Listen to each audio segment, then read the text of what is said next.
Yes, I am.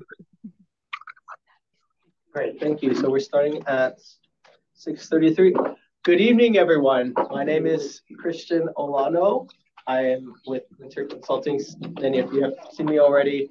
We are the engagement firm that works on behalf of the city to help run these meetings. So thank you for joining us today. We really appreciate your time and energy to get here on an evening, especially during the holidays. I know it can be a hectic time, so appreciate you all. If you're joining us online, thank you as well.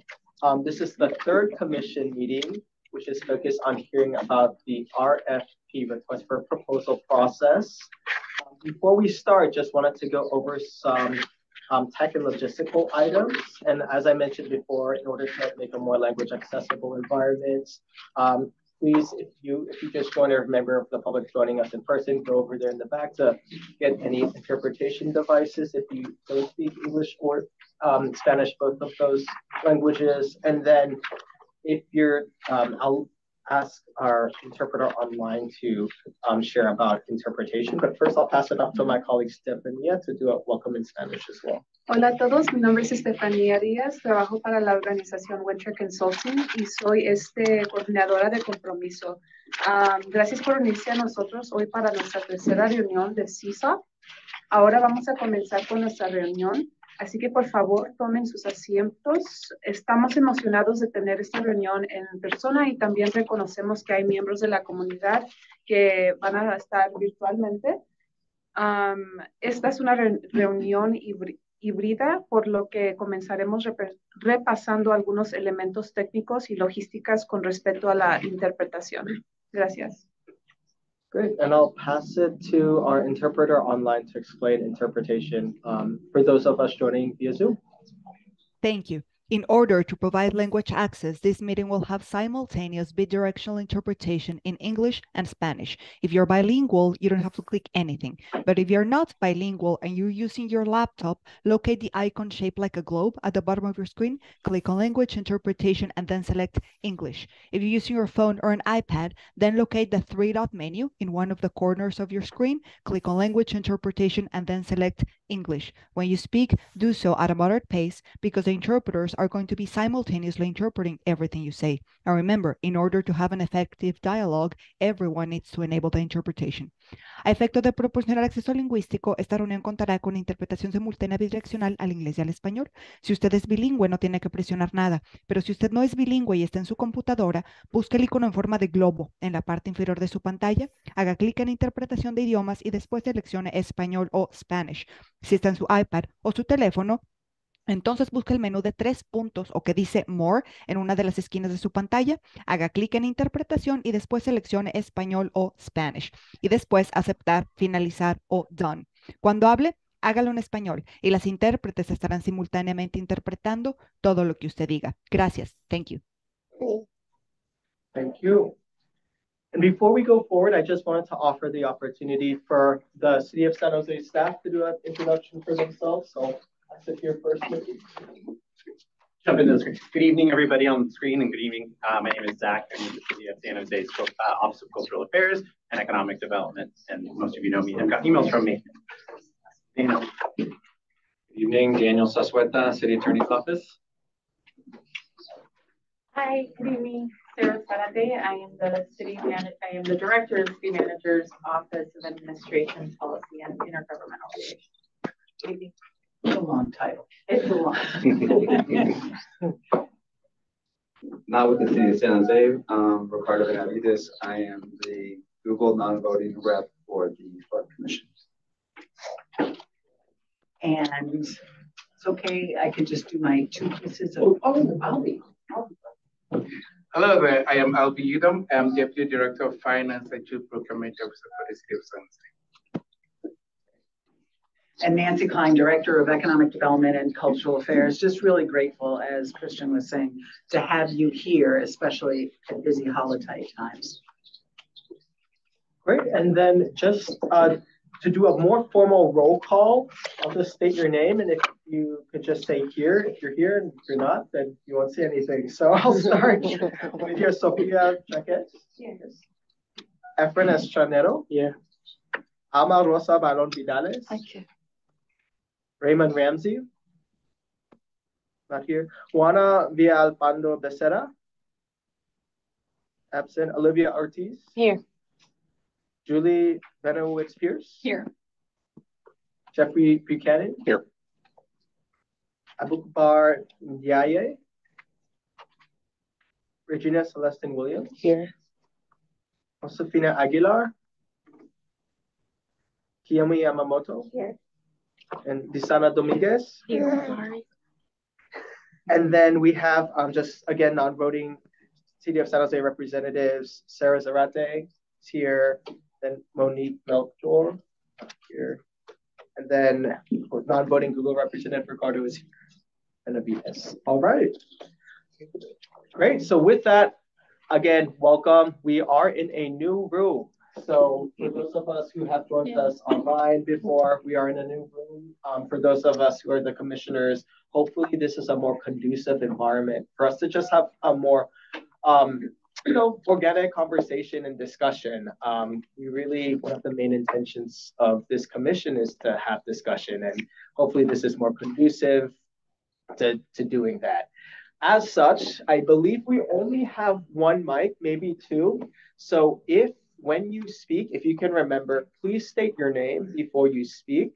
And then I'll share this again, but speak loudly if you can, especially if you're coming from the back of the room, and try to enunciate and speak, maybe slow down a little bit or be conscious of the speed that you speak, just so we catch everything for our interpreters, and also that everything is relayed to the people joining us online coherently as well. Great. So I think we can go to the next slide. So just a recap, if we could go to the previous slide, sorry. So for our agenda, we actually, for those members joining us online, we actually are gonna start with general public comment first for those agenda items that aren't.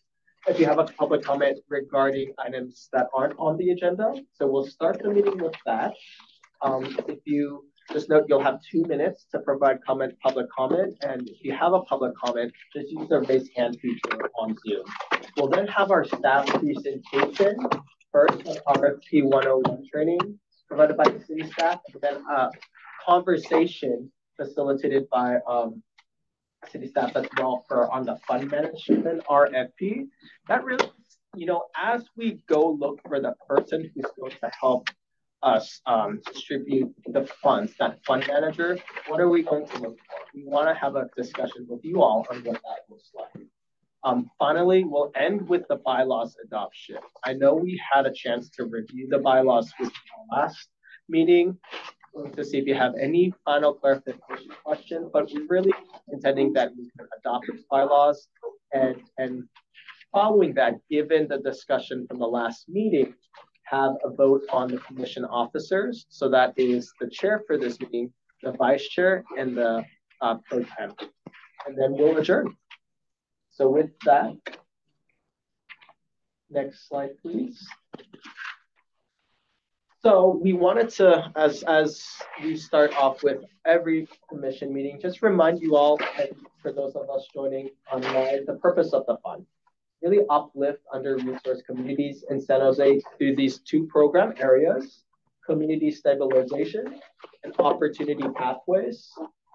Also, during our first meeting, we collectively created some group agreements, which I'll read out here. 1, respect all opinions and perspectives, even those different from our own. No personal attacks. Honor the cultural competency in everyone's different lived experiences. Practice patience to ensure all commissioners, including non-English speakers, fully understand the content, action items, and decision points. And then this is here where I'll reiterate, if you could please just watch the speed of how you're speaking, and speak clearly and loudly into the microphone as well. Great. And just as a marker of where we are at, I cannot believe we are here at the end of the year, meeting number 3. It felt like yesterday we had our first meeting. This is really oriented toward the RFP process. Next meeting, the next year's meeting, the next 3 meetings are going to be oriented around let's get into the meat of what this commission is going to do, right? So looking and seeking out that fund manager, going through that process with you all, and kicking off the strategic plan process. So that's what we have in store for 2024. So at this moment, I will allow anyone who's a member of the public who has a public comment on something that's not been agendized. Please raise your hand online, or you can, I don't see anyone here in person, but if you're online and would like to make a public comment, please raise your hand.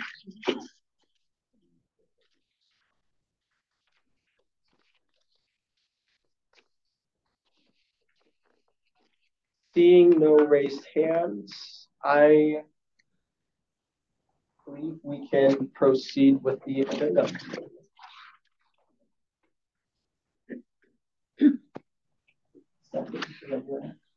Okay. So with that, I'm going to pass it off to our staff to provide a presentation. Again, we'll have a presentation on purchasing fundamentals and request for proposal process. We'll then have a discussion on the fund manager request for proposals, and then end with commission bylaws and the offers to vote. And again, this may be, you know, we've as a staff have gone through the slide decks, and if at any point we'll save, you know, questions for the end, but be sure to mark down your questions, and we'll be sure to go over them after each item. So with that, I think I'll pass it off to Albie. Thank you.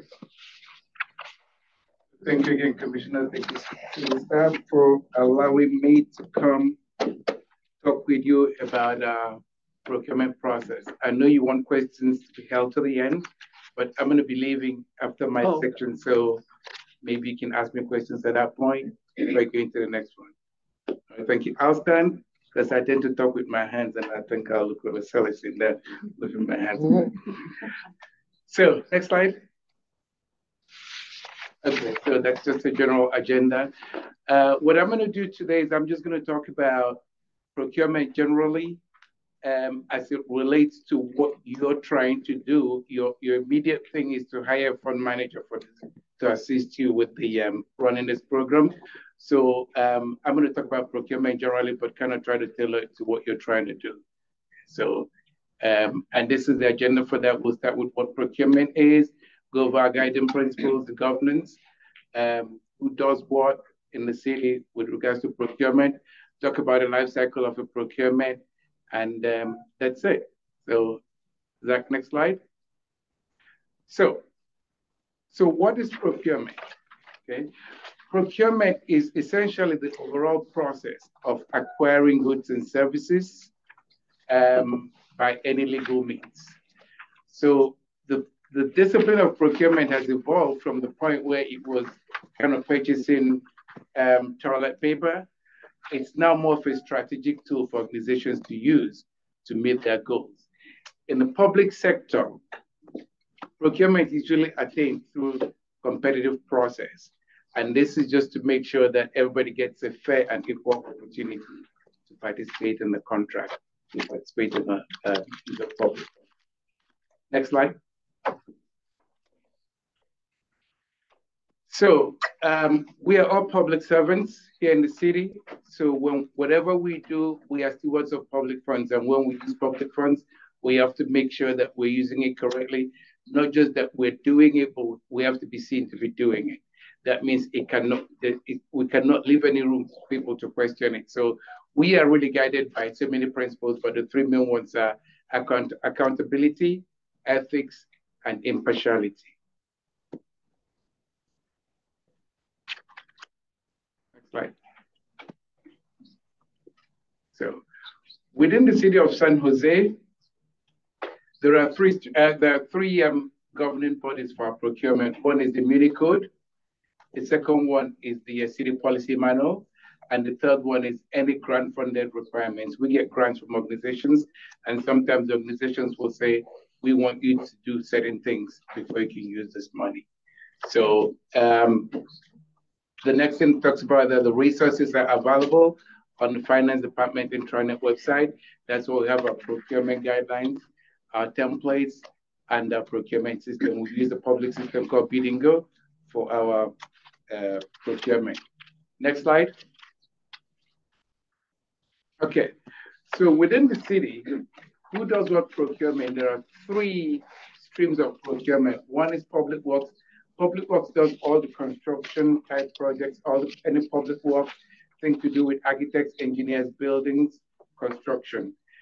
Departments deal with consulting and professional services.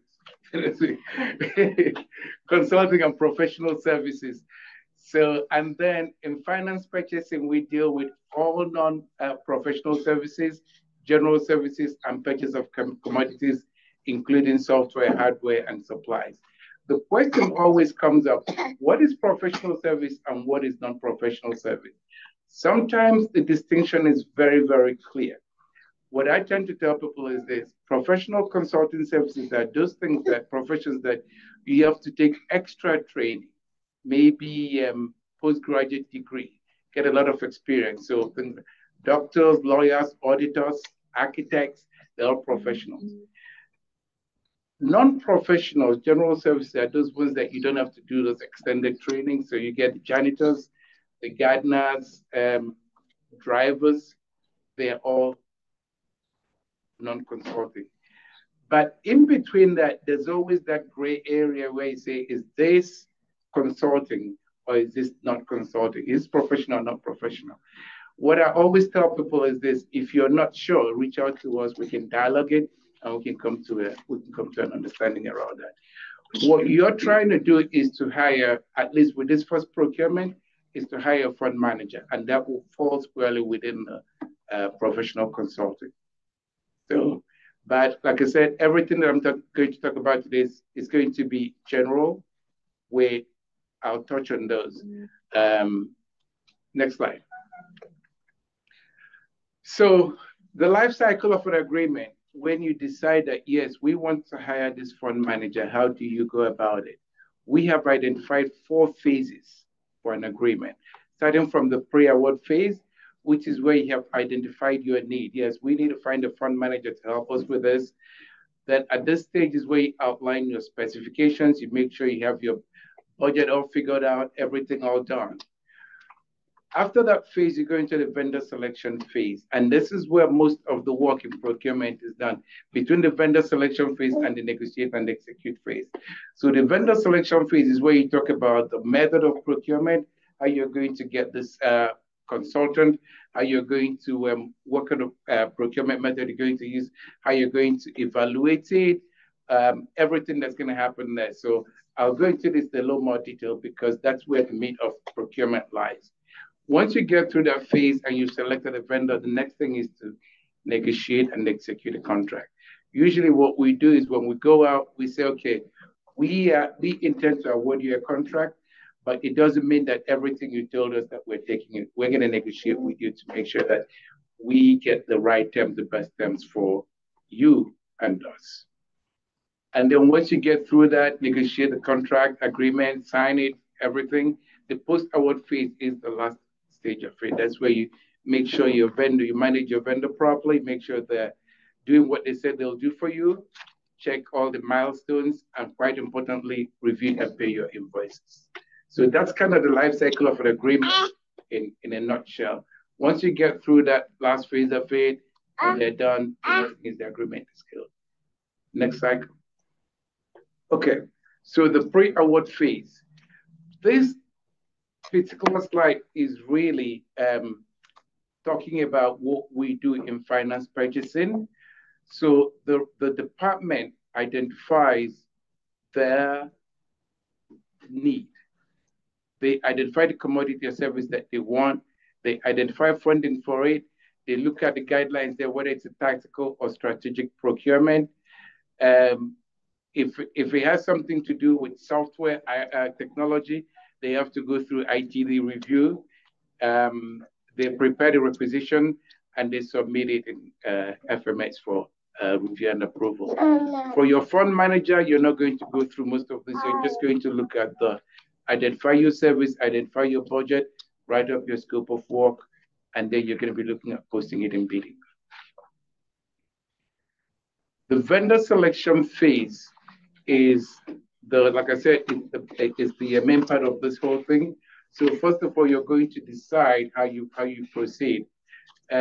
Once it comes into the purchasing department, if it is something that's coming through purchasing, we review the requisition for completeness, we post it on Bidding Go, we respond to any pre-bid questions, we facilitate any demos for that, and we issue a notice of intent to award.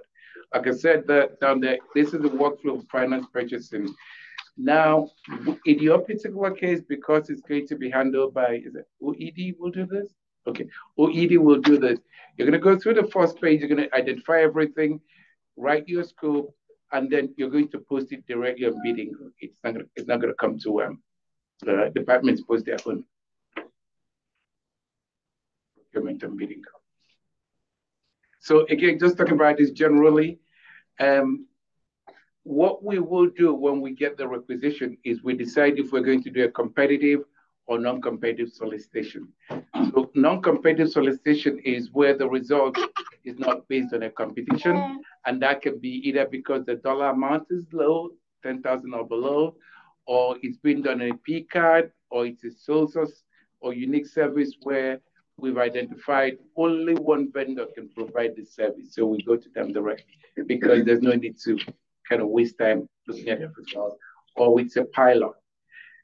If it is competitive solicitation is based on a competition among potential suppliers, and typically it's high dollar amount over 10,000, and it can be done as a request for quotes, request for bids, or request for proposals.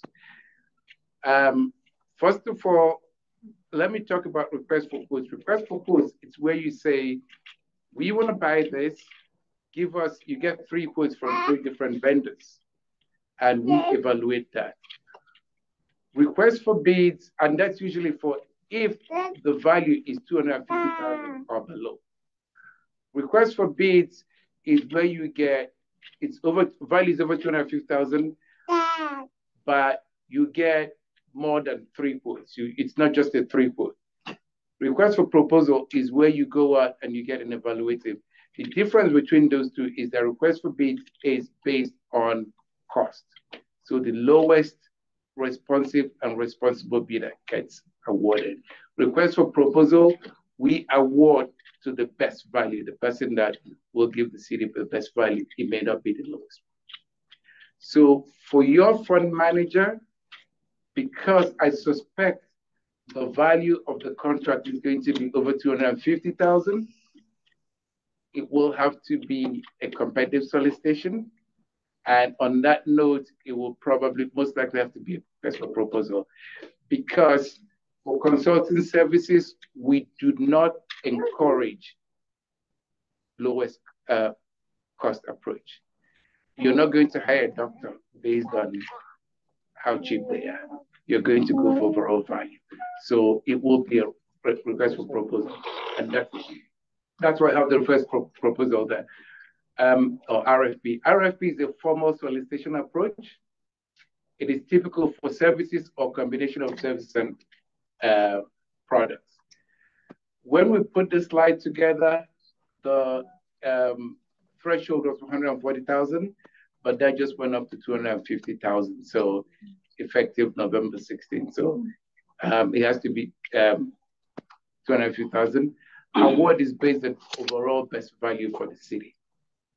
And then we have notice periods. There's no notice period specified in me to put it out there, but we like to put it out for about 6 to 8 weeks to make sure that it's noticed enough people are able to look at it and bid on it. It is possible to expedite that time, shorten that time if the circumstances are right. I can talk to you about it if you want. At the end of the period, we do an evaluation, we select a vendor, and we issue a notice of intent to award. That notice is posted publicly, and anybody and their sister can protest. They have 10 days to protest. Any interested party.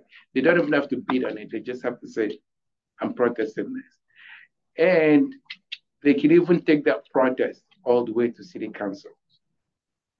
So, and then typically results in an execution of formal contract.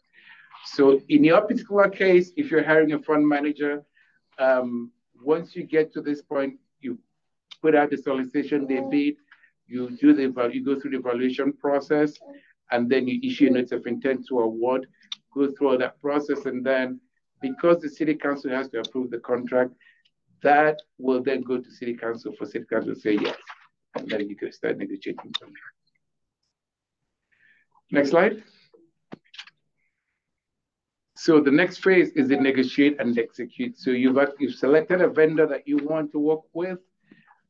When they submitted their proposal, they told you this, I can do this for you, I can do this for you, and these are my fees. At this point, then you start to negotiate with them. Most of the time, I see negotiation around the fees because you don't just want to take the company. You can negotiate any of the terms on this.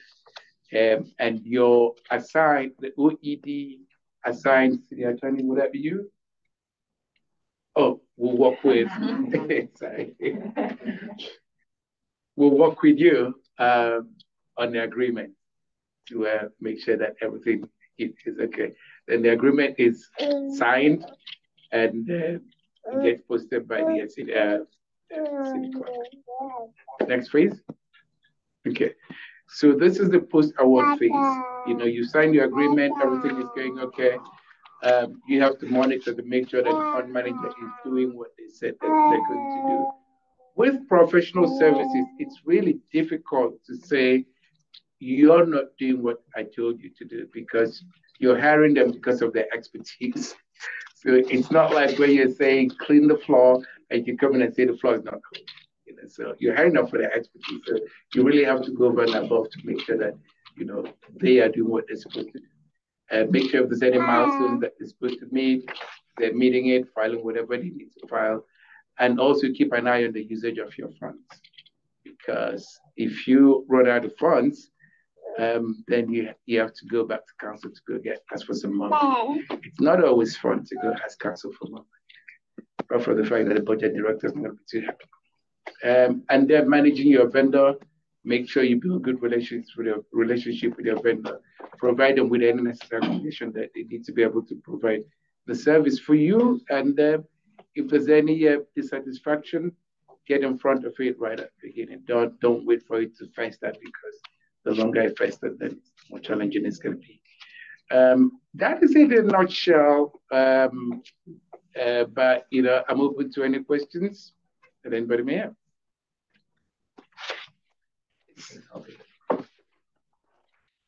This is Julie Van Wicker. Thank you for the presentation.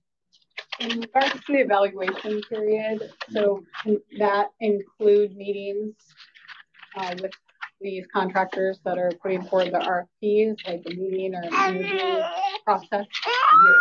So part of your evaluation, you're going to write that in your RFP. You're going to write how you're going to evaluate it. Typically, with professional services, I really strongly urge that you meet with them, or the evaluators meet with them to talk with them, interview them. So they will do a presentation. I've only been with the city about 7 months. In my previous place, I used to have a 30-minute presentation followed by a 30-minute Q&A. Okay. And maybe this is something that we're supposed to decide as a group, but these are consultants. So they could be consulting companies that have multiple employees. Yes. So are some of the RFPs could be somebody putting forward a proposal that multiple people would be working, executing this So one? depending on if you're hiring a fund manager, for instance, and I'm just talk about fund manager. Zach and I talked about it, said you should just tell her this is fund manager, but we thought we'll talk about other things because apart from fund manager, sometime down the road you might have a need to procure some other things. But let's focus on fund manager. So assuming you hire a firm of fund managers, you're hiring the firm, not the individual. So you could get a partner today, you could get somebody else, depending on the task at hand, they might have somebody else to do it. So your contract is with the firm, not an individual person. So when they submit their proposal, they submit it as a firm. Okay. Thank you. Hi, this is Regina Celestin Williams. On the competitive procurement slide, you mentioned $250,000. I'm sorry, I missed what that number was. Okay, so in the city, we have 3 thresholds that are important to us. At the $10,000 or below, we don't have to bid it out. We can award it to somebody. That's why it's in the non-competitive. When you get into the competitive, you go from 10,001 up to 250,000. That's what we call the informal. So with that, you can do either a 3-vote process where you get 3 votes, or you can do a request for votes. Or you can do a 3-vote where the department gives you 3 votes, or you can publish a request for votes where people just bid on it. But that is based primarily, award on that is based primarily on the lowest responsible. When it goes over 250,000, then it becomes a formal process where you do either a request for bids or request for proposal. Oh, okay. Yeah. So what I hear you saying is that this is likely to be greater than $250,000. I'm going to assume that a fund manager will be looking at more than 250,000 for the work. So that's why I feel confident it's going to be an RFP. Oh, okay. Thank you. A question. Yeah, just a couple things that hopefully this isn't jumping ahead of the next presentation, but just in terms of our role, a number of, I think, the institutions that might be well suited for this particular RFP, aren't going to be in Badingo most likely. In terms of like solicitation, we as roles as commissioners, any prohibitions around how we share information about this availability or try to promote this RFP process to potential bidders? Are there any kind of conflicts that come into play with how we share that information? Thank you very much for that. That's a very, very important question. I'm sorry, if I may, okay. We'll be discussing that a little bit more, but if you want to provide some insight. Yeah. So essentially, right at the beginning, I talked about, guiding principles and use of public funds. We have to make sure that not only there's no conflict of interest, but it has to be seen that there's no conflict of interest. And there will be presumed conflict if you, as somebody that will make the award, is finding, so the potential contractor. So what I tell people to do is if you know potential vendors, potential bidders, let Zach or whoever is running the solicitation know. They can reach out to them. Now, the city uses Biddingo, and anybody can go on Biddingo and register to receive notifications. However, if Zach emails them and says, hey, this is available on Biddingo, go there, in case they didn't know about it, they'll go there. They have to submit their bids through Biddingo. Now, for all you commissioners and anybody else, if any potential vendor says, hey, tell me about this thing, you tell them, no, go talk to Zach.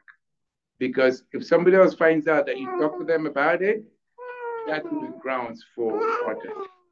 Most you can do is say, hey, this is available on Biddingo, go get it. Okay. What about, so say you're not talking directly to any vendors, but say like, I'm thinking like, at one point, I think it was, the possibility that a philanthropic organization might be well suited to be a fund manager. So say an association of foundations, if you were to share, hey, this thing might be coming, y'all should look at it, or hey, maybe it's worth you inviting Zach to give a presentation to your association about this opportunity. Does that create a conflict, something like that? So you're not actually talking to a vendor, but an association that, maybe has members who would attend an informational thing about this. Just because my concern is that there's just not, I don't believe there's probably a lot of the entities that could put together solid bids that are going to be in Badingo. And so then how do we make sure there's a robust outreach to those kinds of institutions without violating any of the city's, rules around conflict? You know, that's what I'm trying to figure out. Yeah, maybe that's a separate conversation. No, Yeah. that's fine. I'll speak to that because I see that every day. In fact, I was actually dealing with that situation earlier today. Not everybody is registered on Bidding Code, but anybody to be able to do business with the city, you have to submit your proposal or bid through Bidding Code. Now, if you register with Bidding Code, you can select what codes that you want, and every day you will get notification of however many solicitations have been posted and Bidding Code for that day. Now, but maybe there are philanthropic organizations that don't know about it, don't do it. So my suggestion in that case is Dr. Zach. Say, Zach, these guys might be able to do it. He will reach out to them and tell them to go on Bidding and get it. That's just to insulate yourself from any potential. Fair enough. Yeah. And that can even say, okay, here in San Jose, it's not very common. In my other jurisdictions, I used to hold a pre-bid conference where I invite all known potential bidders to come and we'll talk to them about the project and ask questions. So that can even do that. And we'll discuss the RFP process that we're going to go through. Certainly. As soon as Albie's done with his presentation as well. So we'll dive into that a little bit. Apologies. Thank you so much. No worries. Yes. Hi, I'm Kiyomi Yamamoto. So I'm curious to know, like, what is your typical timeline? So how long do you usually keep the RFP open for? Do you usually enter into like an annual, you know, like what's the typical length of your contract, your agreement with the vendor? Can you share a little bit more? Yeah, absolutely. So a lot depends on what the service is, how long you need it for to start with. If you need a service for 1 year, you don't want to do a 5-year contract. If you think you need a longer term, then it's worth it. Another factor that I tend to take into account is how complex it is and how difficult it will be to get another one. So if you've gone through the pain of procuring the service of a fund manager, I don't think you want to do a 1-year contract. I would suggest anywhere between 3 years and 5 years with possibility of options for extended. And so can you talk about how long you usually see these RFPs open for proposals? And then also, you know, like if you do, you know, like let's say like a 3-year agreement, is it like an annual check-in or what's kind of that check-in process with the vendor? Okay, so with the RFP, we tend to depending on the complexity of it, we tend to, once we post it,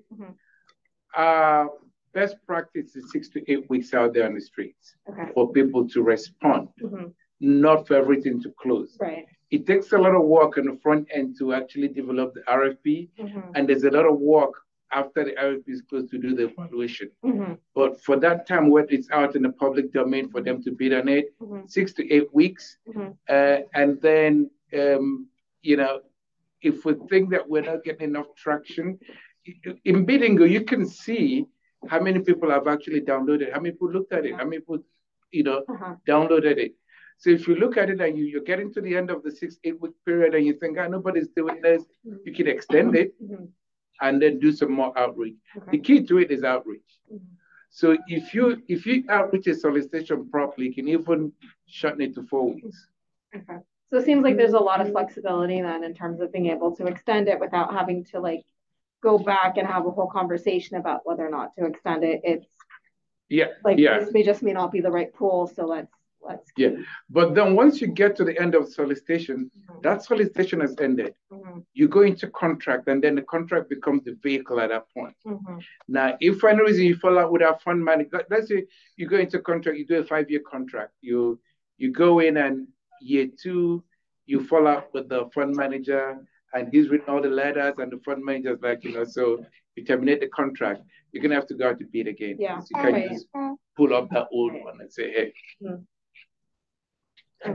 This is Efren. Once the contract is awarded, and then also let's say the contract will give you 5 years of that contract. Right.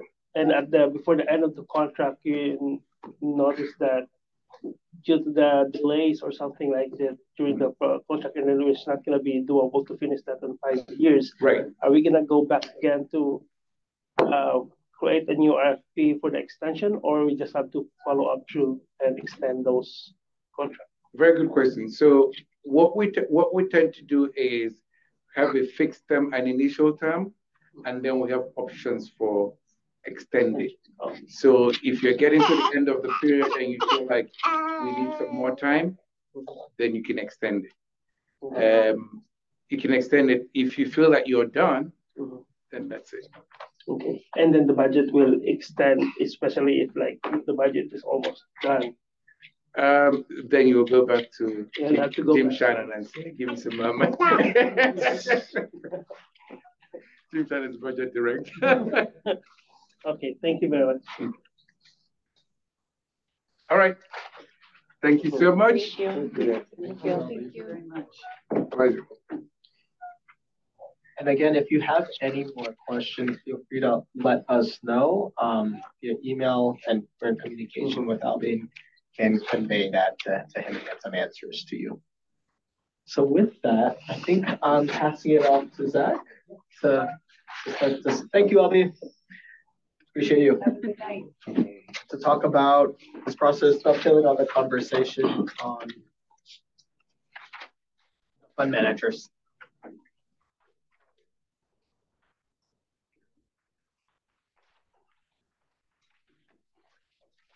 Everybody, I'm going to join you seated, if you don't mind. Bring the conversation to your level a little bit. So I'm here to talk with you guys a little bit about the fund manager request for proposal process that OEDCA will be going through specifically. And I'll start by just kind of reminding you all what the role of the fund manager is.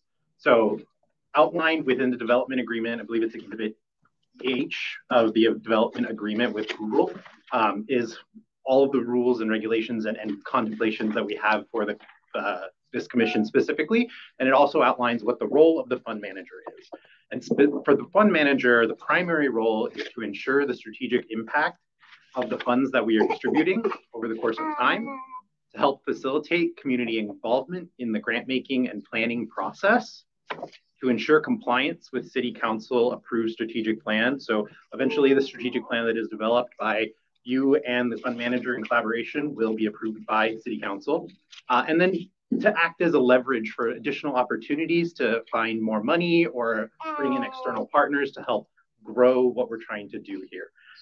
That is their primary role. So within that, their role, their responsibilities and administration that they'll be doing is administering the funds specifically, supporting the commission, you all, with capacity building, so additional trainings, any other needs that you might have, developing that 5-year strategic plan that was mentioned a number of times in consultation with all of you here, administering the grant process itself and making recommendations on grant making to you all, and then recommending metrics, conducting evaluations, and preparing reports that will go out to City Council or to you or to anybody else who may be interested. And then lastly, just managing the ongoing community engagement and communication process with everybody else. So we'll likely see our fund manager helping out with these meetings a lot more in the future.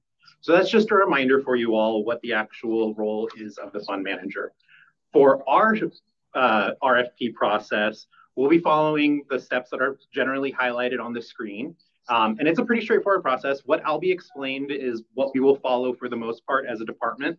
We will start by doing some more research, and we have been doing that, but it's just kind of the first step, right? Is to start by researching what we want to include in our proposal and what we want our scope of work to look like. Our next step then is to draft that scope of work, and we'll be asking you a little bit about that here in a second. From there, we'll go to look to identify an RFP panel. So it'll be the folks who help us rate all of the applications or the responses that come in to our bid process. Once we have that kind of system set up internally, we will open up the bid. It'll be open for however long we determine. Like Albie said, best practice tends to be 6 to 8 weeks. We'll probably follow that kind of precedent. And then, as he mentioned, as needed, we may be able to extend it if we're seeing that we're not getting enough respondents to our bid being open. From there, We're going to do our best to advertise this as much as possible. The city will kind of develop a number of ways to try and get the information out as much as possible. Bidingo will be the primary location for folks to receive information about it because we are required as a city to use Bidingo. But there's a little bit of a chance for you guys to help there as well that I'll discuss here in a minute. Once we've gone through that advertisement phase, it's been open for a while. We will then close it. We'll go through a review of the submissions. We will then rate all of those submissions with our panel and identify which is the recommended applicant or respondent. From there, we'll have a discussion with you all about the recommended applicant, and then we'll have to go to City Council for final approval to make sure that we can use the funds for that fund manager. And so there's a number of steps that we'll go through to kind of prepare for City Council. And then we'll finally end that process by going to council for approval, and we'll have our fund manager on board, which is very exciting. As far as your participation goes, so yes, to speak to what Jeffrey was saying, within the city process, it's going to be really important that we get as much of your insight and your contacts, and again, funneling them through Zach. But our goal is to make it easy for other people to submit on Bidingo, and they'll need some pointers, just to be honest, but because Bidingo isn't the most intuitive thing in the world. But we'll need the other, this is not, as Jeffrey was saying, something that we do on a day-to-day, and your other community foundation or other folks who you know and work with on a regular basis may be really good candidates. So that is an important role that we'll ask that you play, is connecting good candidates. Yeah, no problem. Yeah, so as Nancy was saying, the point, you can assume from the presentation that Albie gave that the process is very much a city process and will be led by the department and then led by the city. We've discussed with finance, what are the opportunities for us to engage you all in that particular process? Because it is something that we want to maintain its integrity, we want to make sure that we can get through it without any protests. We will continue to own that process pretty closely, but we've identified a number of locations for you to help us along the way. The first is in discussing what the scope of works should look like. And so the question that we've kind of proposed today for you is, what should we be looking for in a commission manager? And we'll take some time to chat about that here in a second. You can also send me notes in the future as well. So no need to rack your brains today as to what that should look like.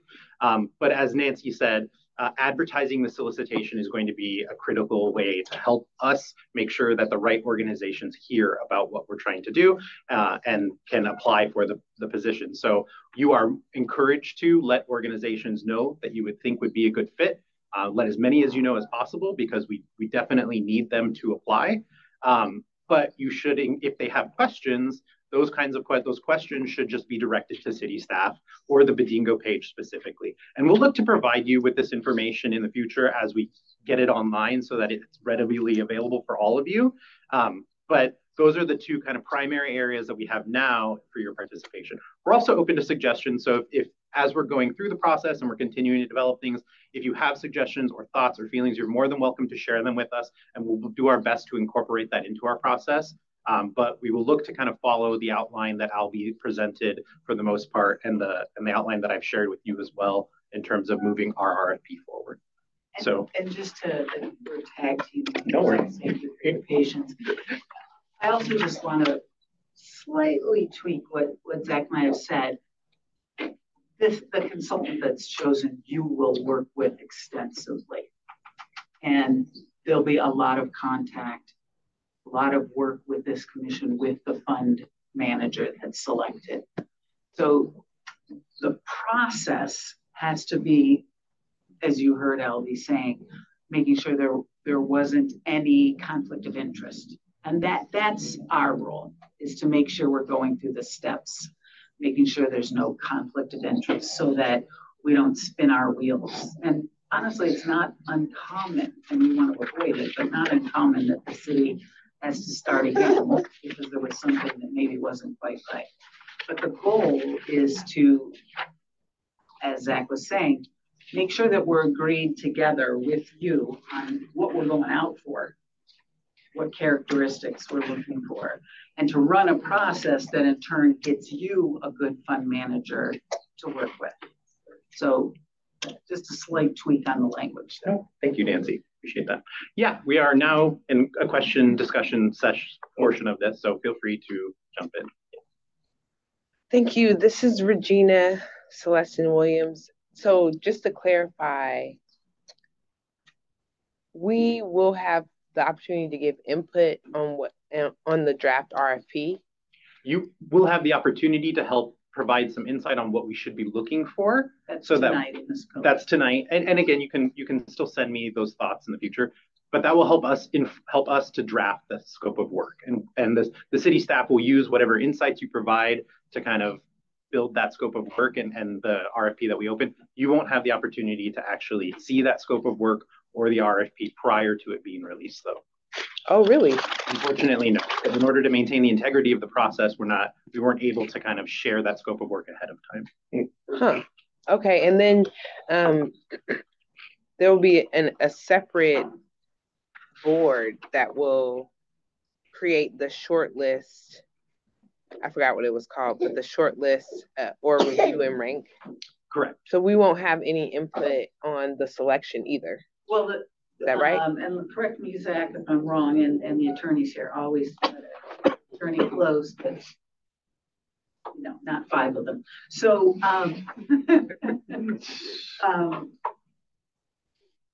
one of the options, right, is that there's probably 2 of the commissioners who are on the selection panel. Depends on how many we have, but there is the option to have representatives.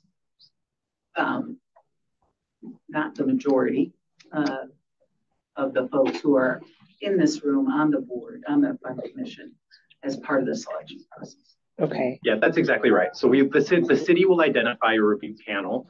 It will likely be comprised of potentially a city employee, maybe some folks in the industry that we can count on to help us review. And then, as Nancy said, we may have the opportunity for 1 or 2 of the commissioners to recuse themselves from the rest of the process to participate in the review process itself.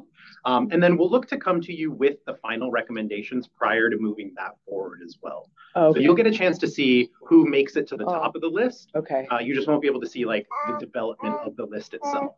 And what does that mean to be able to see it? Will we have some sort of vote or input on the top of the list? Like what does that mean? So I think, we still need to determine what the actual rating system will look like for this RFP. I think it'll likely be just the opportunity to see them and then provide any insights that you might have on them. Huh. But we can still work through that as we develop what the RFP process is. If you have strong feelings or thoughts you want to share, we can take that to Albie and our finance team and try and figure out the best way to incorporate your thoughts into our process. And then, I'm sorry, who makes the decision then? I know council votes, but who? It would be the review panel making the recommendation, and then council would, vote on the recommendation. So the review panel doesn't just rank or give us the top 3 or 2. They actually make a recommendation of who to choose as the fund manager. Well, and then that recommendation goes to council and it'll come to us, but like there will be a clear, this is who we think should be the fund manager. It'll be a ranked recommendation. So there'll be a scoring system associated with the responses, right? So we'll develop a number of questions that they're required to respond to.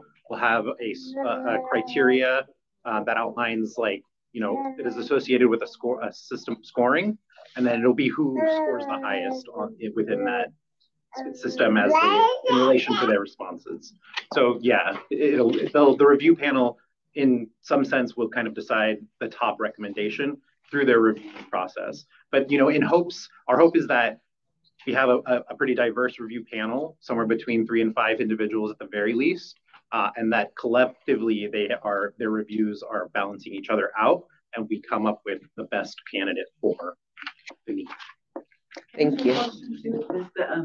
I should have asked this before, but it would, Zach and Daniel, would make sense that prior to a final recommendation, the fund commission got to meet the entity that was recommended. Yeah, if that's a recommendation, I think we can discuss that further. And sounds like it's not out of the question based on Daniel's reaction. You would have a chance to interact and give a sense so that we know that this was going to have good fit. It would be great to hear from you all if that is something that you want to do. Also, just to confirm that for the record, and so that we can incorporate that into our process. So you can either mention that today if it's something that, or you can send us an email about it in the future.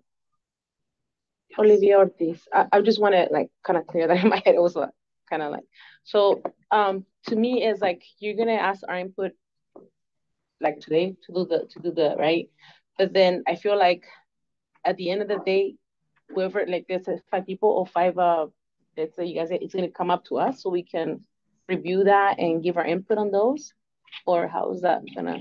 I think we'll have to discuss with finance what we can do, but our intent was always to come to you with at least the top recommendations. You have a chance to see that before we move it forward. If you would like to see more, then we can work with our finance team to see if that is something that we can do as part of our process. But it's not something that we've done in the past. And again, our goal is really to try and maintain as much integrity as possible. Because I feel like to me, it's like I'm gonna ask for something, give an input, and at the end of the day, I'm not gonna know who is gonna be part of, right? Like I feel that's how I feel right now. Like, okay, I'm gonna give all this, but then at the end of the day, I don't know if the person that I give input or the values that I give input they're gonna be part of that, of the fund manager. So that's just my, like, I'm just thinking that like, how am I gonna be if I'm gonna give my input at the end of the day? I'm really not gonna know if my input was part of that. You know what I mean? Yeah. Just to, because I feel we're gonna be the ones working with the fund manager. I feel like I'm not saying that not other people should be having input, but I think that we're the ones that are gonna be working with this, which is why it was so important for us to start this conversation with the question, what should we be looking for? So that we can get an understanding from you before we even start drafting a scope of work. And we can incorporate that in the beginning. And I understand it's challenging because this process is a city process and we have to own it as a city process, but ultimately you'll be the ones working with it. I think we can, I'm hoping that the process that we're going to go through will lead us down the path of identifying the right person, and it will make sense to all of you when we get there. And we can always continue to have these conversations as we move forward. Kiyomi, so I have a couple questions. One, so I think this has been reiterated a couple of times, though, is today is the time to provide input on the scope of work, which to me is separate from what your selection criteria looks like. And so what is the input opportunity in terms of helping to shape the selection criteria for the fund manager? That is an excellent question, and I will have to go check with our finance team to see where we can incorporate you in that process. Did you have any thoughts, Nancy? Well, I think that's kind of embedded in the question tonight. What should we be selecting on? What's the scope and what should we be selecting on? That when we've been talking to finance, this is a great opportunity. It's kind of a new opportunity. We hadn't done it, and we have not done it quite this way in the past. Right. Although it's got a lot of promise for how we would move forward from here on. And because so many of you have relationships with so many people, it can lead us down a path unintentionally to conflict of interest. So that's why trying to gain as much insight from you tonight and fold in to make sure we're being dutiful listeners and recorders to embed that. And then there would be 1 or 2 of the commission representing on the selection panel. Right. So I understand that and I appreciate that. But what I'm having a hard time grasping is where the conflict of interest comes in if we're just talking about the scope of work and then what we would be looking for in terms of what a fund manager is, right? So it's not saying, oh, we want it to be a community foundation or we want it to be a private foundation or something like that. But it's like we want someone who has, I'm making this up, right? Experience doing this type of work, like 3 years experience working with a community commission like this. Like, what is the opportunity to provide input on that type of selection criteria, because I think that's going to be really important to the constituencies that is represented here on this commission. Could I make a recommendation? Could we start? Could Zach? I'll take notes that's being recorded, and start sharing what your thought is of the scope, including what the criteria is, because I'm hoping, or I think it's very possible that will come out in what I think gets recorded. Thank you. And in response to the, I mean, I think our procurement and our fiscal team is risk adverse, obviously, and so we were just advising that this is the best way to move forward with this commission at this point in time. So happy to have those, happy to, if you have and try and have additional conversations with Albie and our finance team to see where we can be more flexible. But this is just where we're at. I appreciate that, and I don't want to take maybe before we kind of maybe do like a roundtable just to see if anybody has a response to the question. I know we have one last question from this friend. Sorry. A friend here. For the review board, is that part of the city staff or is outside of the city where we're gonna combine with, like as you said, there's a possibility of 2 commissioners involved in that choosing.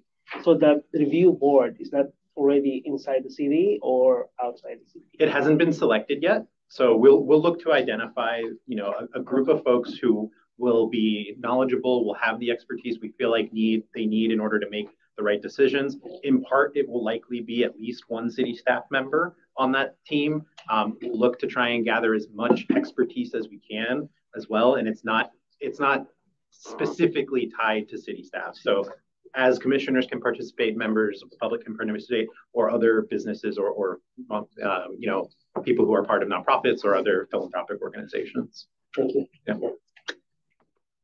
Okay. Yeah. Just a couple of questions. I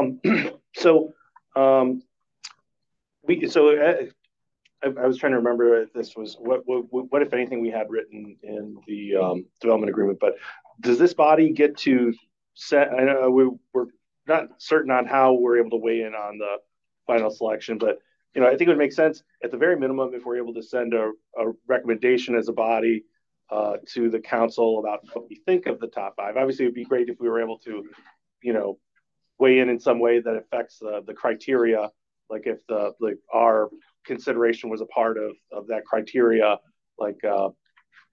I think that would be helpful. I'm not sure how that would be structured necessarily, because I don't think it would make sense for us to review every person, but if there was a way to look at, hey, the second round, a part of the criteria of the second round is, what this group thinks of, some subset of the respondents, I think that might make some sense, because I know the council has the ultimate say, and that was kind of some of the division of labor of council gets to pick the third-party fund manager, so that's their opportunity to weigh in on things, just as we, the community, have our certain things that we have opportunity to weigh in on. I think that would be helpful. It's hard to respond, I think, for us as a group to the scope of work question in the absence of a draft. I know that we're not going to vote on the scope of work in its entirety or the criterion in its entirety, but I do think if it were possible for us to see something of a draft to weigh in on, it's because sometimes there's things that you want to see, but sometimes there's things that you see and are just not quite going to produce the kind of result that we'd like. And so it's hard, I think, in the absence of seeing a criteria, something to react to, it's hard to say what definitively should be a criteria or not. Sure. I think particularly with this, because it's kind of a new area for most of us of selecting something of this. No one has ever done this in this city. So if it were possible, with the timeline to bring back a draft for us to then provide additional input, not to vote on, I understand we can't vote on, but to provide additional input, I think it would be, even if it's just an interim draft and not something that's close to the staff's final work, I think that would be much more beneficial than just saying out of whole cloth, say what the criteria should be in this conversation. Sure. So, yeah, definitely. I think I'm hearing a lot of the similar feedback. So we'll look to take some of these questions back to our finance team and see what we can do. Finance and our, yeah. And then I do like the idea, having served on one of these panels before, I think having a couple of our members serve on the panel, and then, sit out from the rest of conversation about this between now and this election. I think it would serve us well as a body to consider that, because there's quite a bit of discretion, I would say, of how criteria are perceived and how they're delivered. So like you'll have a pretty wide, or at least in the one that I participated in, I guess it was three different bid packages, but still, different people from different walks of life will evaluate criteria in different ways. And so I think there's a lot of opportunity for us, if we were to have a couple of our members represented in that review panel, to have something of a say where you'll be able to weigh in and things in within the scope of the criteria that's laid out, but there's still a lot of wiggle in there. Yeah. Sure. Yeah. Thank you for that feedback. Maybe now we can kind of turn to the question at hand. If anybody has any thoughts that they want to share about what we should be looking for, both in terms of a scope of work and potential criteria for evaluating any applicants. Well said. I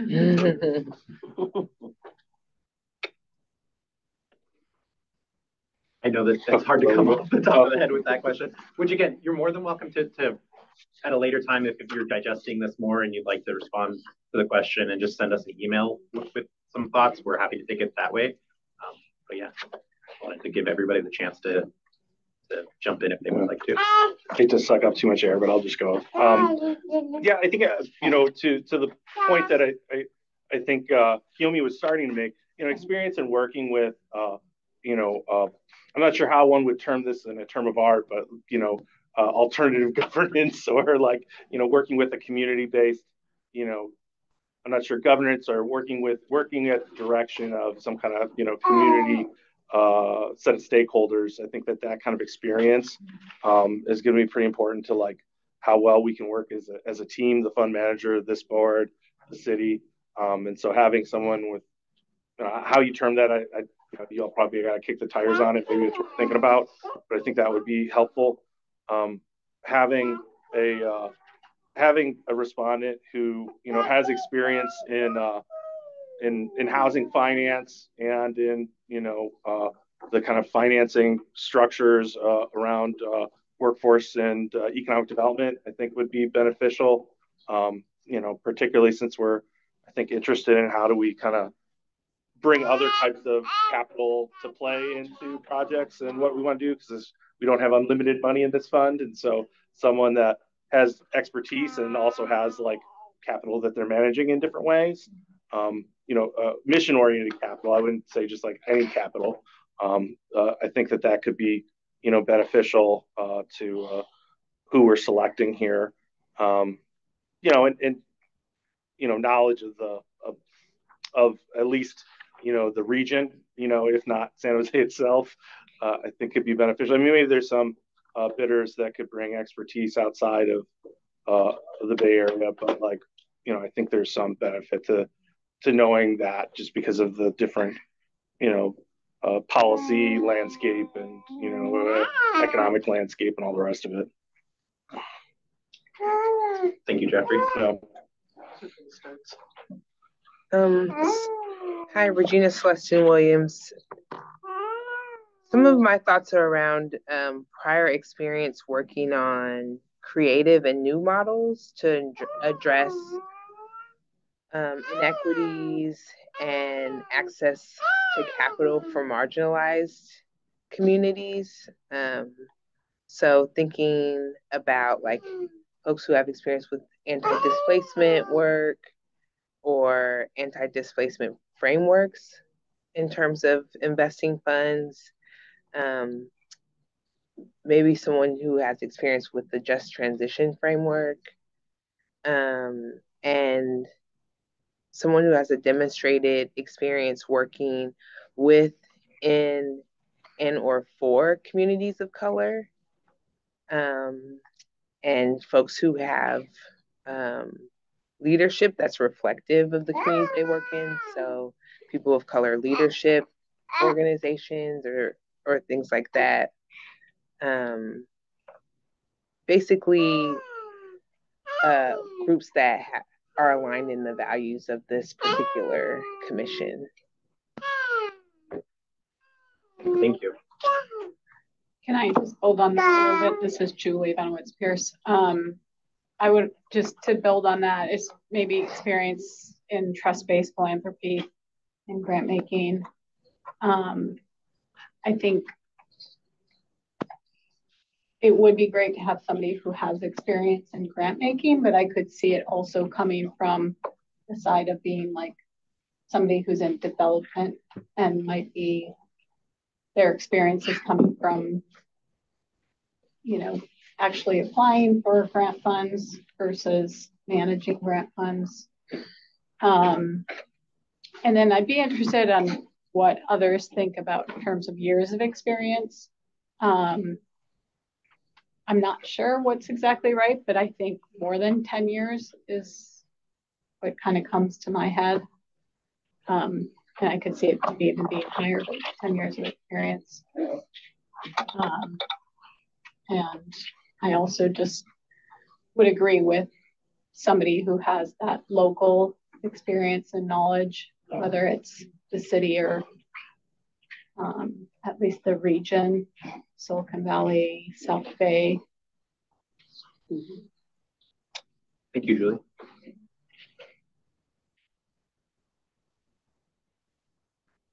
Did any others have any thoughts to share? Yeah. Just overall, like just traits, I would say someone who has really good communication skills, someone who's really open to like working with a diverse range of different people, maybe someone that's maybe doesn't come off too like over professional or something. I don't know. I'm just kind of thinking more of like them bringing like a different tone into the room because they're obviously going to be leading a lot of things. And so I'd want people to feel comfortable asking them lots of questions and just being able to meet people where they're at and their knowledge and stuff, you know? Yeah. Thank you, Sophia. I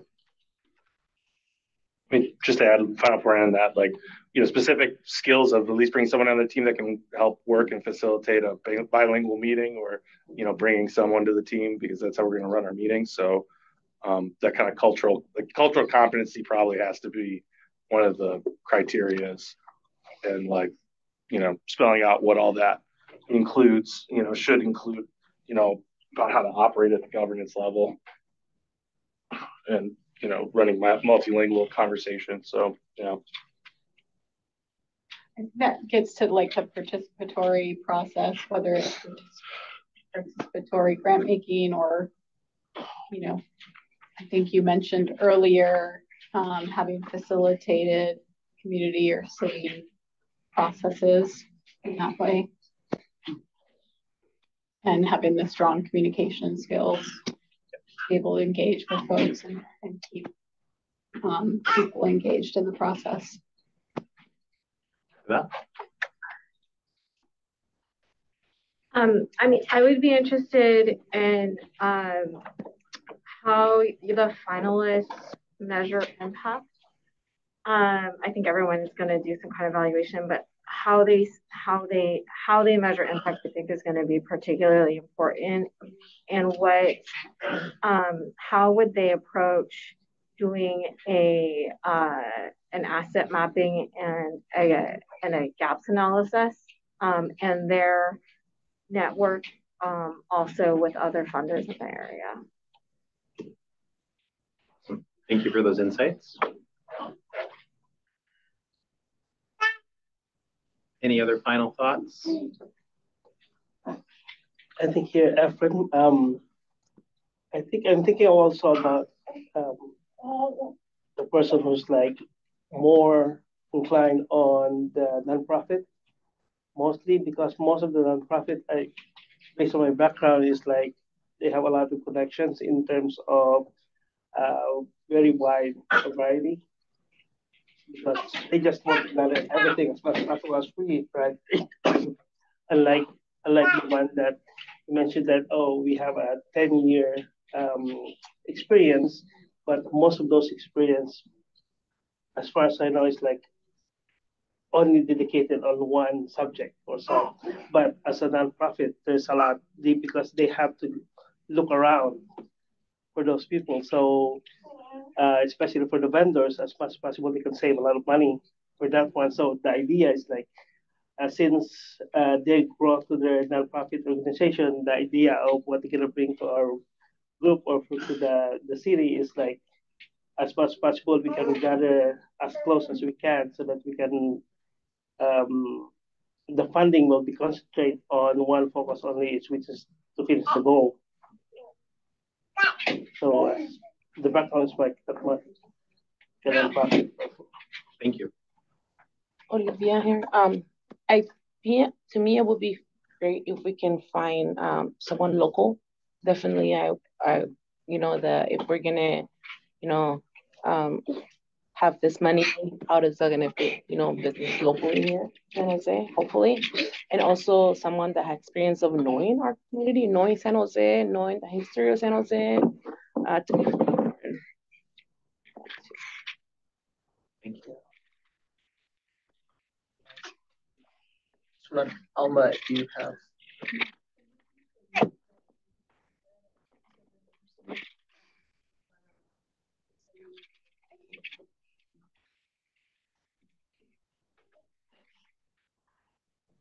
¿Quieres un comentario sobre o opinión sobre lo que estamos platicando ahorita?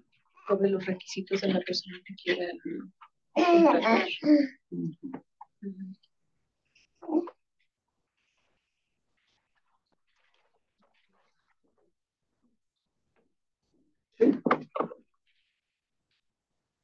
Any other thoughts?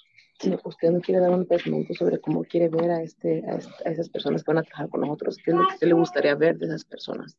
¿Qué le gustaría que tuvieran experiencias, que sean de aquí o que la historia, no, pues, ¿qué le gustaría ver? Pues yo quisiera que se contrataran personas que supieran el fondo del problema de San José, que supieran las necesidades que tienen las calles, que tienen la gente, que tienen más que todos los que sufren alguna adicción, personas que sufren de adicciones, personas que más que todo que necesiten la ayuda, y solamente conseguir a una persona que sepa el origen de todas las necesidades de aquí.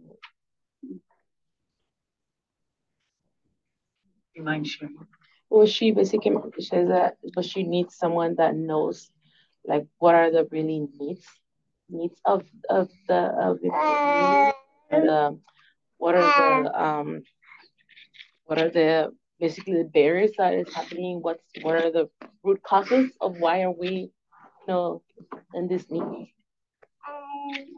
Someone that knows that and is familiar with what's going on here.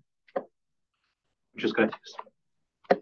Any other thoughts or considerations that we should be keeping in mind? Are we supposed to be talking about the evaluation rating piece of it too? Sure. If you'd like to provide any thoughts on criteria, we are happy to take that now. How are we on time? We have till 8:30, but I think we're good. Okay. Yeah.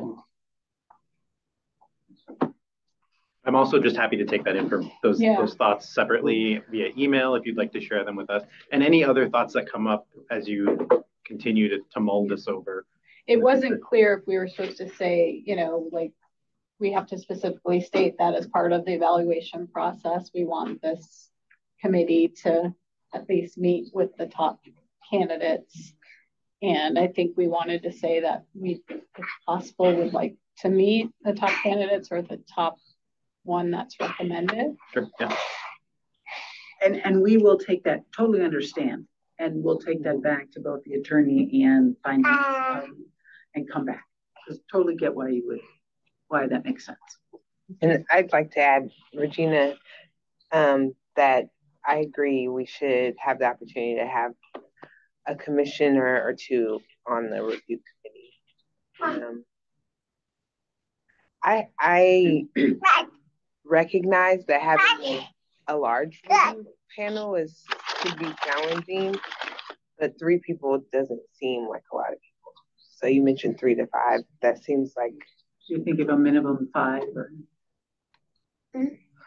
I think so. I mean,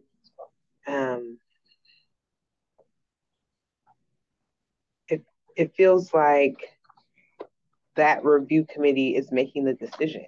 So the smaller amount of people that are influencing that choice, it doesn't seem to represent like the value of trying to have a broader input into how this process progresses. Thank you.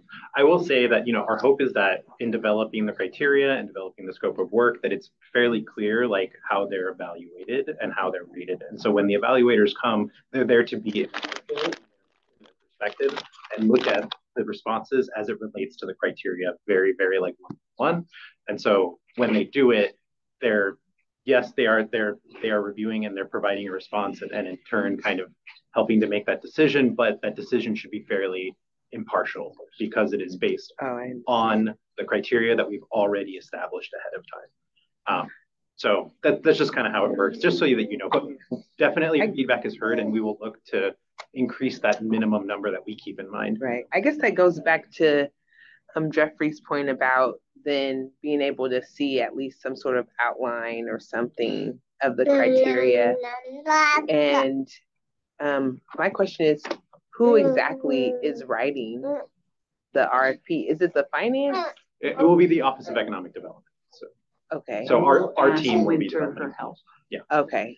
Okay. So it'll be you all with the winter consultant. Correct. Thank you. Olivia here. So let's say you guys open the what is it, Bindingo? And then there's like, I don't know, just hopefully, right? 50, right? So you say at the end there's gonna be like 5, right? And who will be who in charge of this, like discarding those the rest of those 50? Who will be in charge? Like who will be selecting those candidates? The committee. So the committee. And 2 of one of whatever the number is.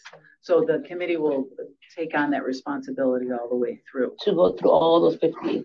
Well, they'll be notified as part of the process whether or not that they have been selected. So the way it typically works is a notice of intended award is released as part of the process, and that opens up the protest period that Albie was mentioning. So once we've identified who we're recommending for award, we'll submit that notice. That serves as notice to everybody else who applied that they were not selected. I think it was slightly different. So there'll be a first cut just to see, and staff will probably do that in terms of if there's somebody who didn't hand in something that was clearly required. So staff will do that. Out of the 50, if there are 10, and then they could tell the committee, we didn't include these 5 or 10 or whatever it is because they didn't have X, Y, or Z. Oh, but you guys the staff will give that information to the committee. Sure. Why? We'll be in communication with why. And then I think what Olivia was mentioning is how does the decision for the final get made as opposed to the notice? Yeah. Well, I heard that she was asking how do they get notified? Okay. Yeah. So yeah. Hopefully that answers your question. Well, no, my thoughts is like how do we know that maybe the ones that maybe there's I don't know, someone or that apply, and then who decides that that person's not okay with for that to be the finalist. Just afraid that, so there could be a transparent process, like, you know what I mean? Like the staff will say, you know what, this person's missing this and that, and that's why that person didn't qualify. Yeah. Like, how do we know that like that?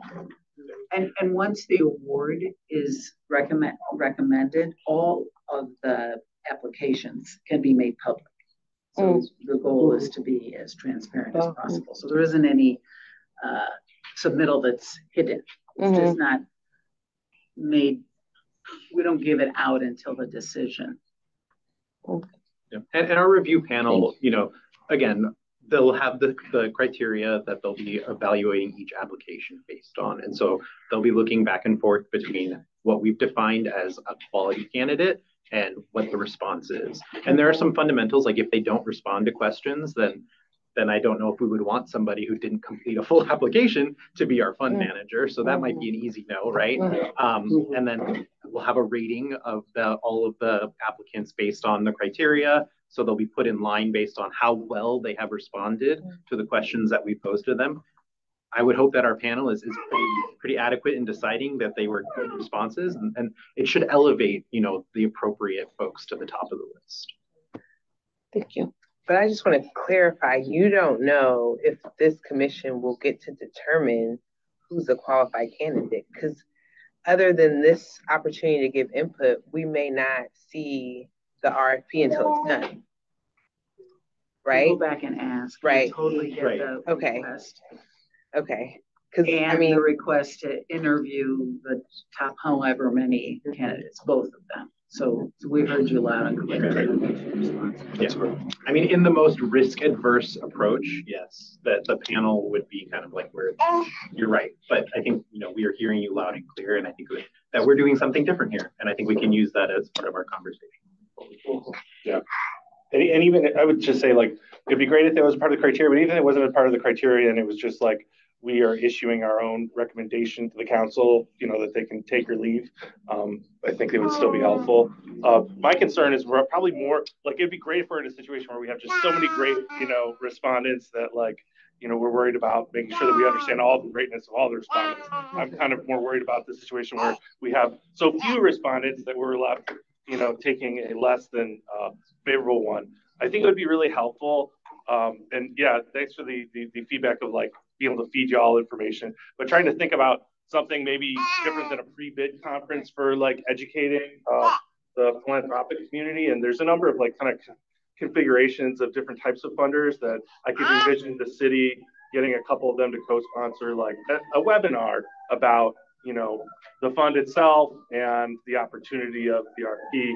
I think that would be really helpful, and that's something that I'd be more than happy. There's probably multiple of us here that could help to brainstorm a little bit about what that could look like and put y'all in contact with folks. But just because it is a different kind of solicitation, or solicitation for a different kind of expertise than the city usually goes out for, or that, folks that would usually be bidding for government work and find themselves in the larger Bidingo universe, I think that would be really helpful. And I think there's people who are interested, like, because I've talked to people in the foundation world about this, and they're interested. So, like, yeah. So I think anyways, love to chat with you all a little bit, put some ideas on paper, and absolutely, and pull ourselves back and let you guys implement. Absolutely. And that would be, I think, an ideal approach as well. I will say that when it comes to outreach and advertisement of this, we do have to be pretty, like, standardized, because any opportunity that we provide, we have to provide to any potential bidder. So if we do end up kind of putting together some kind of pre-bid conference or webinar where we provide this information, it's just something that we'll have to post on Bidingo as part of I think that's resources we have available. So I just want to make sure that we coordinate those effectively on our end, but I would love to hear your ideas about how we can better advertise this, and we can just build that into the process moving forward. Right. Appreciate it. Well, I know we are a little behind now, but I thought it was really important to gather all the questions you have. I think as part of this process, of course, you may have questions, and see, maybe it might be worth you needing to do one-on-ones with folks. Maybe that's something that we can do in the new year. As a result, maybe after you go back to the city attorney and the finance department, get some answers to those questions. We can then have one-on-ones or some sort of interaction with you on the new year to just gather more input based off the result of those interactions, and then go from there. I think, going forward, I know it's been a little slower this year, but I know we are going to move fast, starting the new year, and I think we'll require more engagement with you. I just want to say thank you. I thought it was a really good conversation, and it's kind of our first real set of conversations of digging in. So getting to know you and getting to it. So I thought it was great. And just also say, you can think of criteria, and many of you work with criteria. Please do get them to us in sort of with the old Stephen Covey beginning at the end in mind. What are we looking for, kind of thing, in measurement. So just would really appreciate that feedback. Additionally, if there is any that you'd like to share, and thank you. Really useful. I'll reiterate my appreciation as well. You know, I think we're definitely looking for a little bit of a unicorn in my opinion. And so as we continue to search for our unicorn, any insight that you have is greatly appreciated. So thank you all. And I will turn it back to Christian to take us into our next portion. Great. So almost done, folks. I know if you need a stretch break, feel free to stand up. There's actually, if anyone needs water, just does anyone need water? Because I know it's good. Yeah. But next we have, we're going to go over the bylaws to answer any questions, clarifying questions you have. I'm going to pass it off to Daniel Zazura for the city attorney's office, who did our bylaw presentation, Brown Act presentation last year, or not last year, last meeting. So we'll go through that. After that conversation, we will have votes and open it to public comment. But if I'll pass it off to Daniel. So we're going to open it up for public comment before the vote. Yes. Sounds like you guys are looking for 50 unicorns. Shouldn't be too hard. It'll be the one who goes through 50 responses. All right. That was enjoyable. I was happy to see everyone getting involved and talking about it.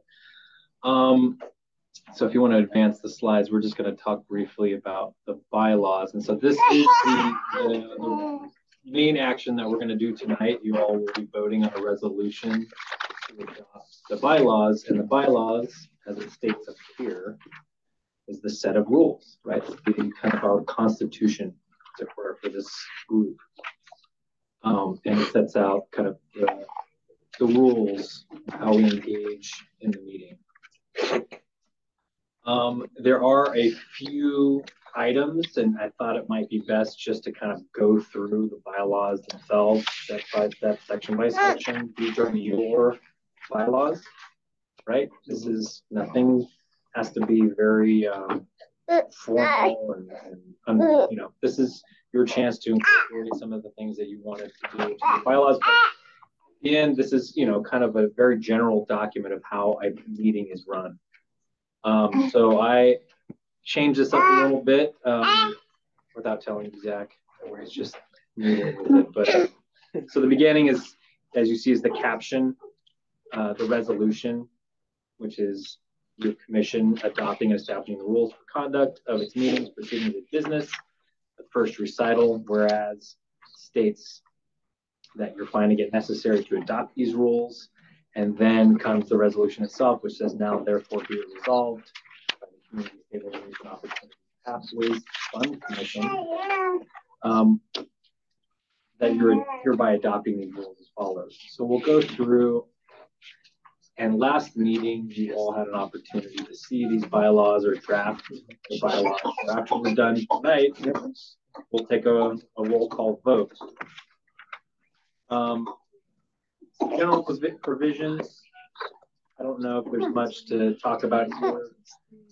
If anyone has any questions about any of these, if anybody doesn't have a copy, it's up on the screen. I don't know if we can zoom in just a couple clicks maybe.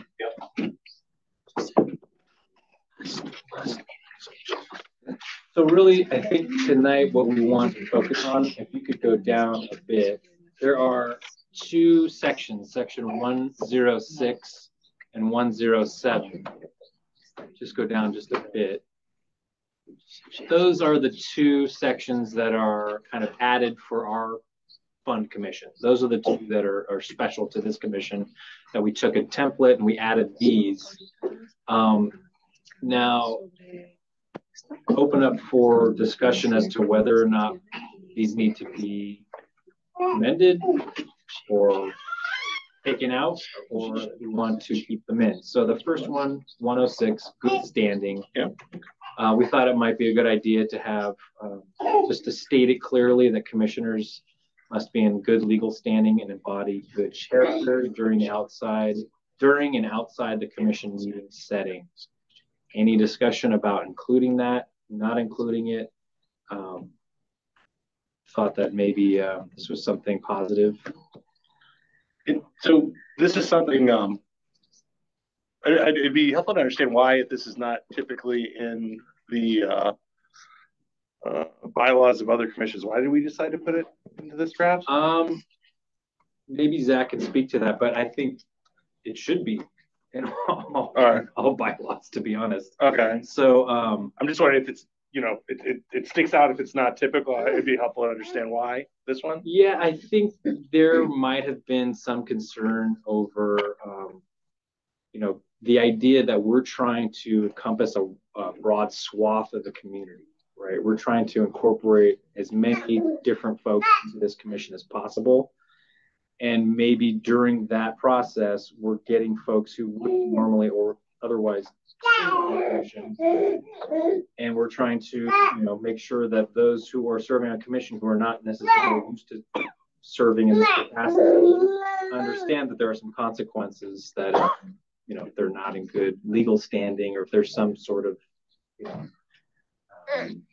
circumstances that it would be easier for the commission to hold a vote and say, you know what, we don't think this person represents our commission. We'd like to recommend their removal. For example, if something weird happened and one of the commissioners somehow ended up embezzling funds, given that this commission will be giving out money, hopefully a good amount of it, would you want one of the commissioners to be engaged in that if they have trouble with embezzling?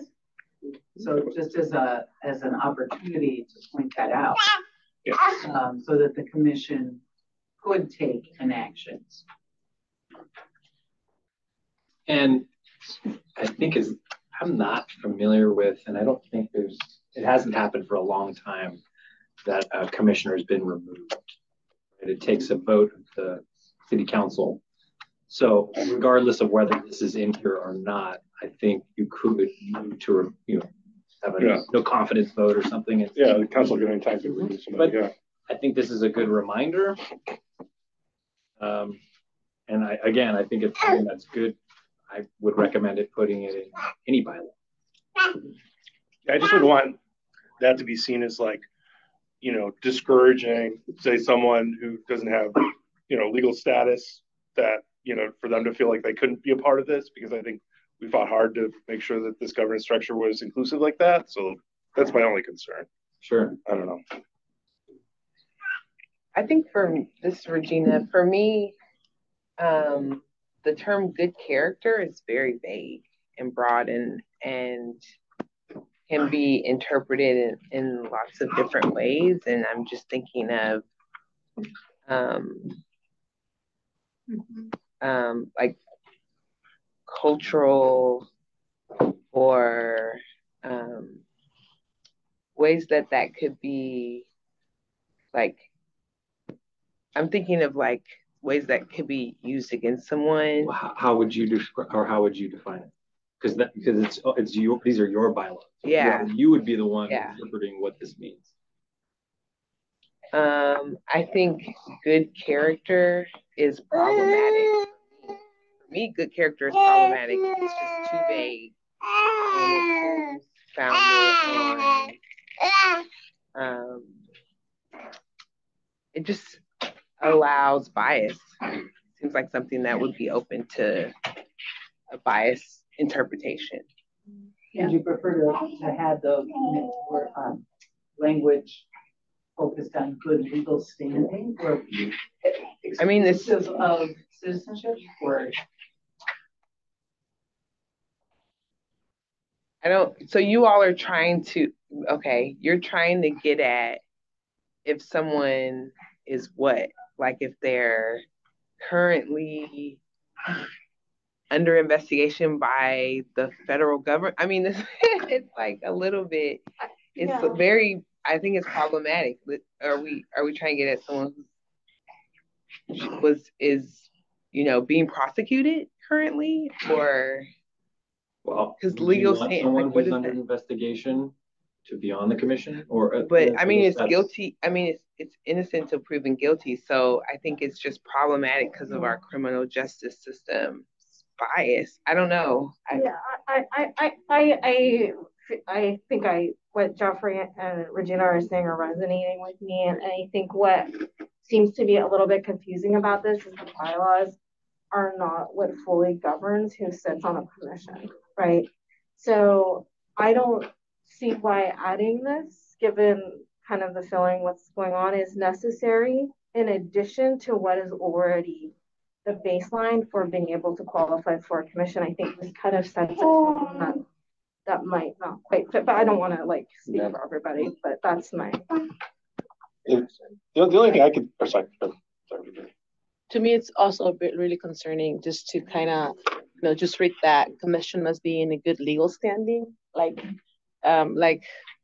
If someone reads it, it's like a legal standing, how, like, what is it, like status or the, that's what would be like, to me, that what I would interpret it that way.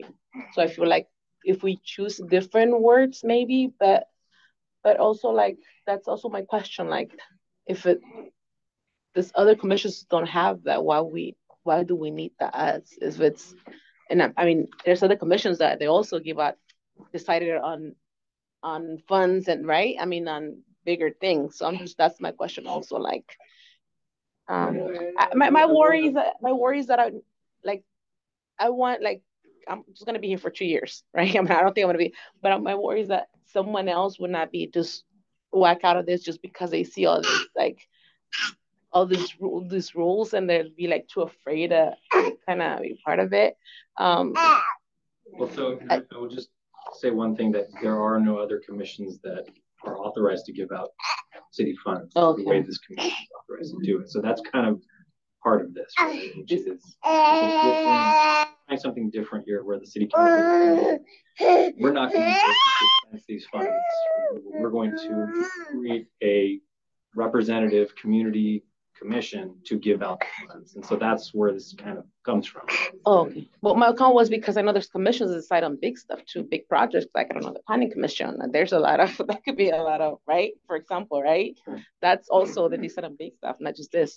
But that's my opinion, that it's just the wording. I think that's what, it's not really clear to me. And to me, if I see it, like I said, I interpret it a different way.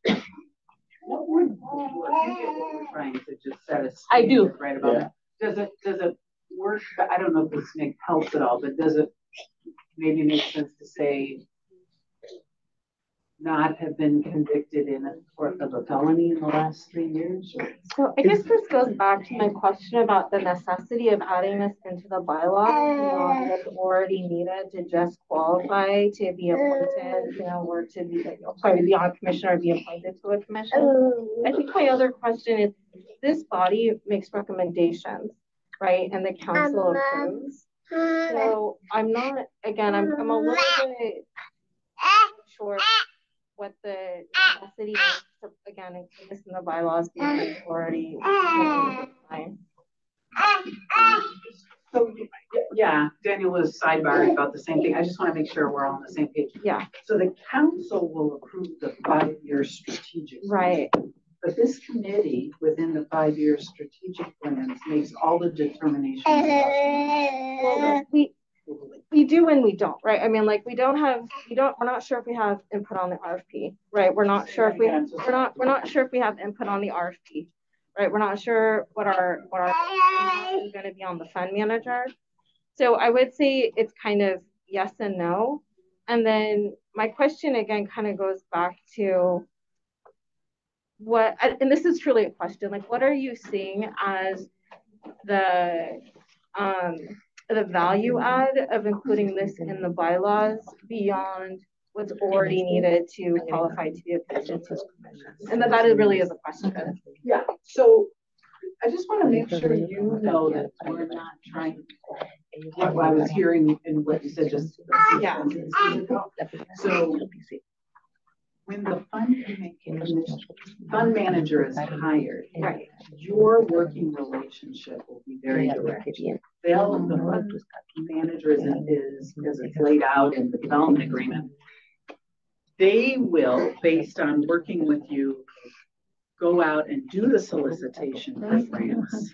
the fund manager will bring in recommendations, and that's very common how we've seen a lot of boards act. But it will be you who says, yes, we like this one, no, we don't like that one. So it'll be your decision, and if it and they'll be hoping that goes really well based on the relationship that you have.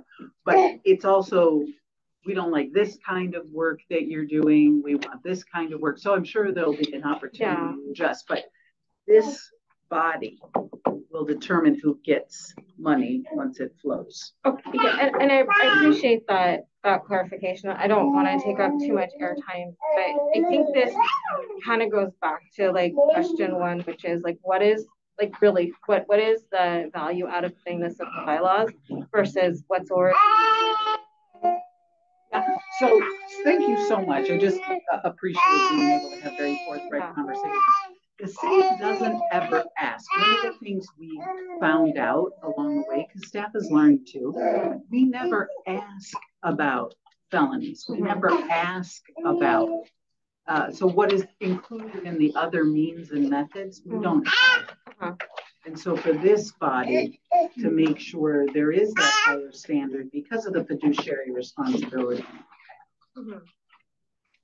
And that's at its core. It was sort of after we went through picking the commissioners that we realized, oh, we never asked that.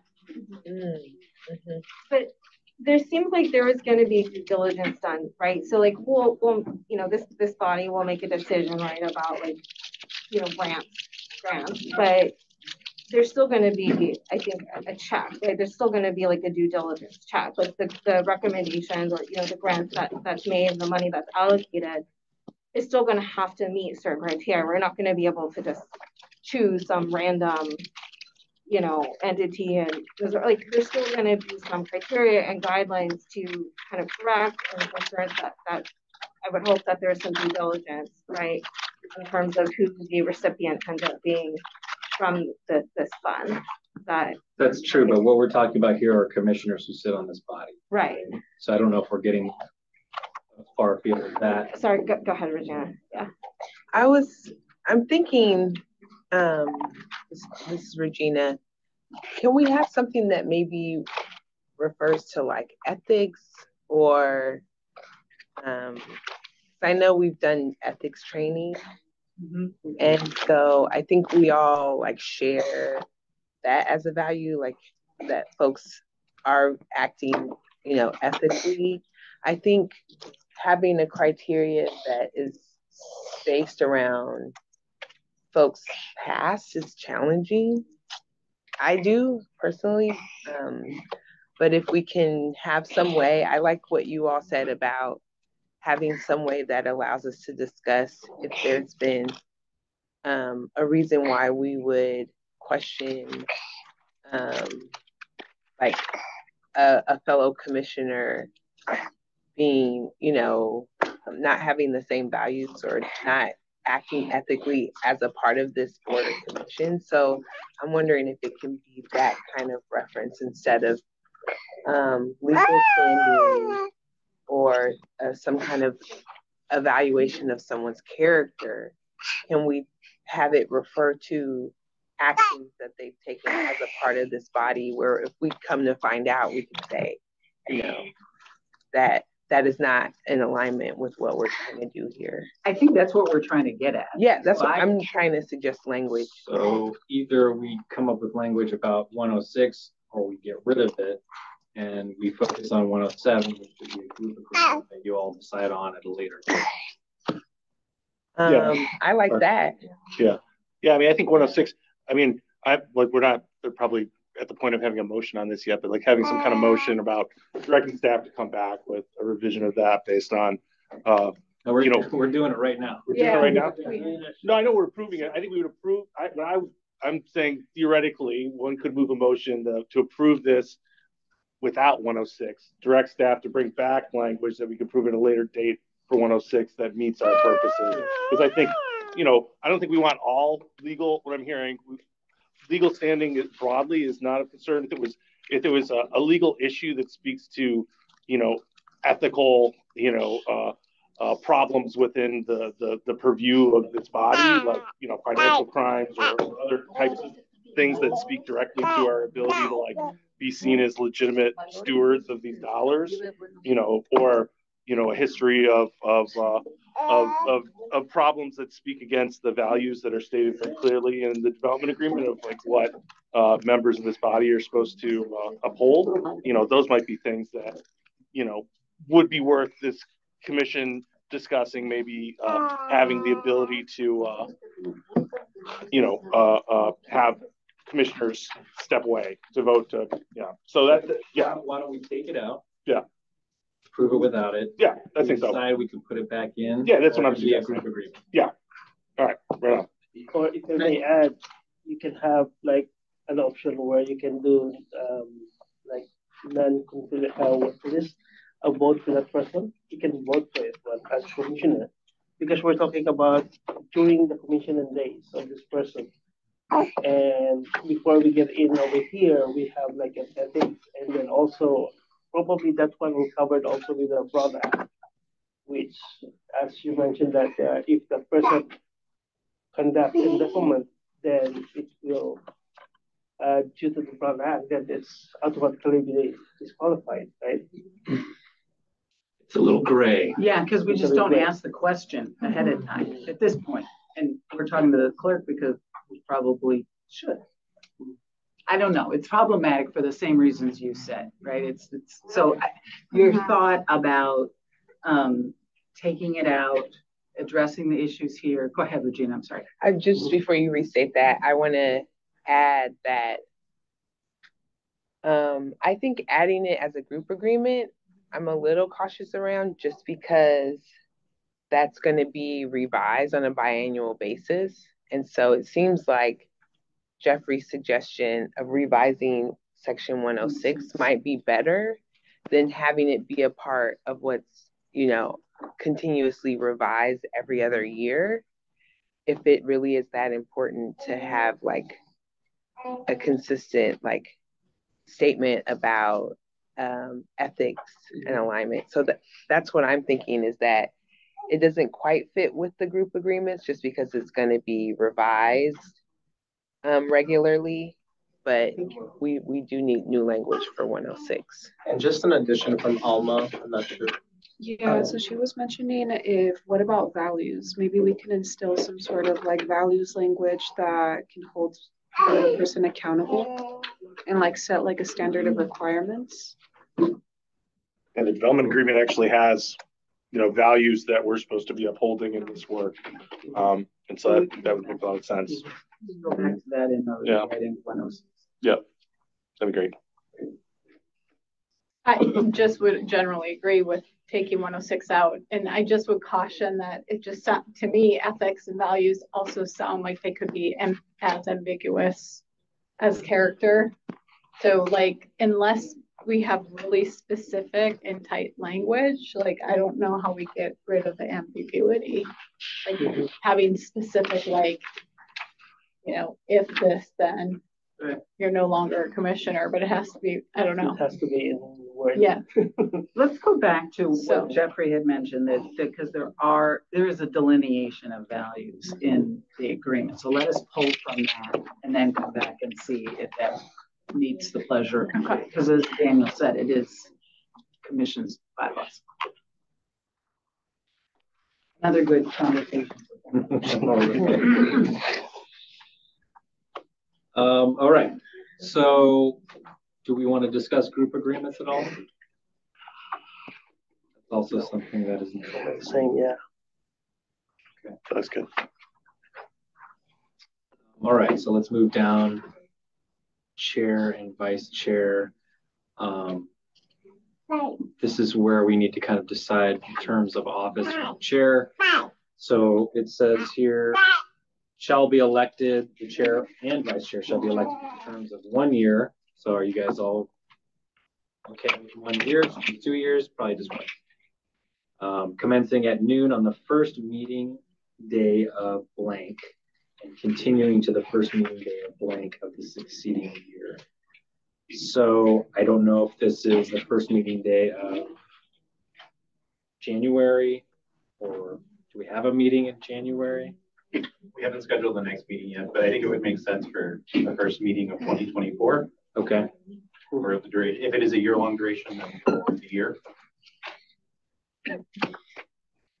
Well, we're electing them tonight, correct? Correct. Yep. So why wouldn't it? Well, you can also, now's your opportunity to make some suggestions on these concepts too. If you feel like 1 year term is not adequate, then you could do longer if that is the group's thoughts here. There are precedents for 1 year for like sharing the planning commission or others. But again, so your pleasure about duration, the chair, vice chair, pro temp. Brendan's over here. The first meeting of 2024, does that work? Yes. And continuing to the first meeting day of the first meeting of the succeeding year.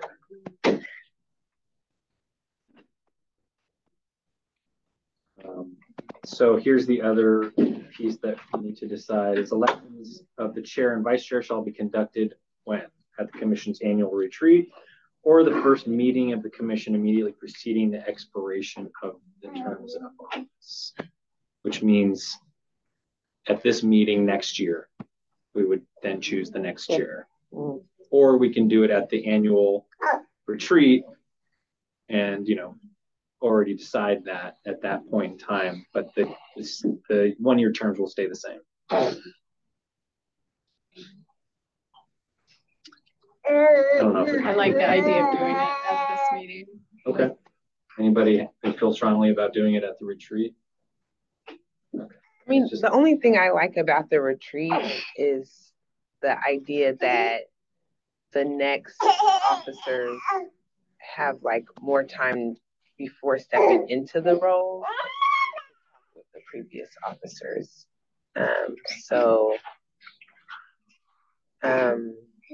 With the thought of like having officers that may not have, that may be new to playing that role, having some overlap and before like stepping into that role. When is the retreat? We haven't discussed that in depth yet, so it's something that we'll likely need to have a conversation as internally and bring to you all. But likely that's fall, why I was right? leaning towards then just having something we know. Yeah. A known thing versus. Yeah, I don't feel strongly about it. That was just what I was thinking, was that it might be nice to have a little bit of heads up before you're actually in the role. But. So why don't we say the first meeting of the commission immediately preceding the expiration of the terms of office, and next year when we're at the retreat, if it makes sense to do it then, we change the bylaws. Sounds good. I think I'd rather just decide the first meeting than trying to change the bylaws all the time. I guess I just want to make sure that you guys feel comfortable. You can always. Yes. Yeah.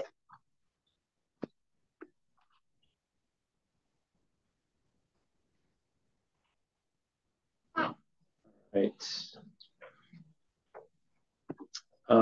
Any questions about the terms of office or vacancies in office? I guess I'll just say it again another way, so that you don't have people who are elected and they haven't had any chance to be in a commission meeting, and they've had a chance to be in a commission meeting knowing they're going to be elected.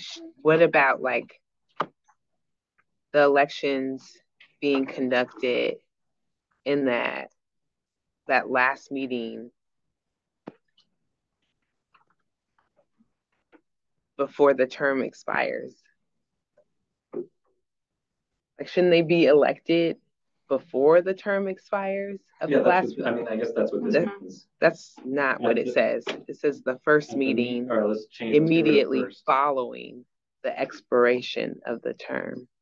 It should be proceeding, probably, right? It says proceeding. Oh, it says proceeding. Oh, I'm reading something wrong. Okay. What's in here is dated. Okay. Yeah, sorry. That's okay. That's okay. I've been reading this. Yeah. Okay, that's good. If I may too, like nominations and voting can also be delineated too. So that's something we can talk about in the Okay, thank you. For tonight, we'll have to do both in one meeting, but moving forward, we can think about that. Okay, thank you. Okay, vacancies.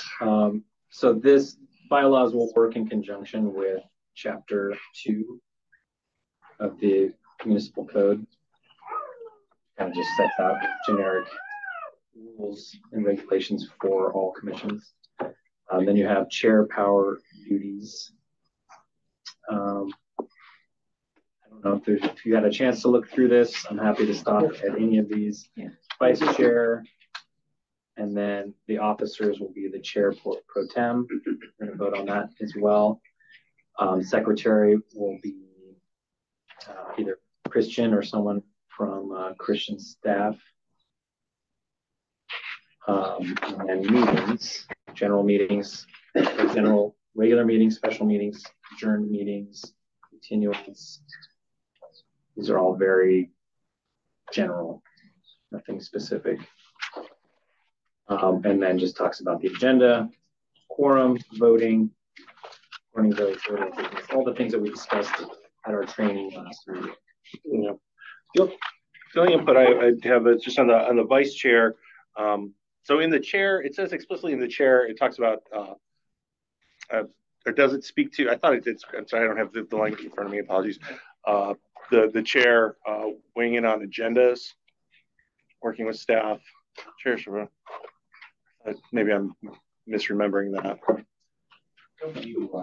No, it is something that we included that was of discussion, and that would be an expectation of the chair. I'm not sure if that's something we specifically want to put into the bylaws itself. I guess that's a question. If it's not something that rises to the level of bylaws, but yeah, just if it's not in the bylaws, in some other whatever, maybe it's in the group agreements, but the chair and the vice chair being able to participate with, whether it's staff today or the third party fund manager tomorrow, the creation of agendas for these meetings. I think that would, again, maybe because we're changing up who will be, the staff, as it were, for it. We could put it into the agreement. So if you look at section 600, okay, it talks about the agenda. Yeah. And here it says, the secretary shall prepare and distribute the agenda for the commission. You can add something. Yeah, so maybe shall coordinate with the chair. Yeah, chair and the vice chair, and the creation of agendas preceding, distribution. Everyone understand that amended language? Basically, that our elected representation will get to play a role in deciding what it is we're discussing when we get together.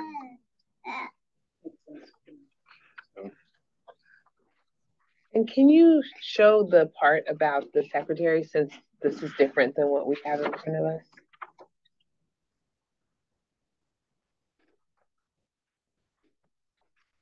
Thank you.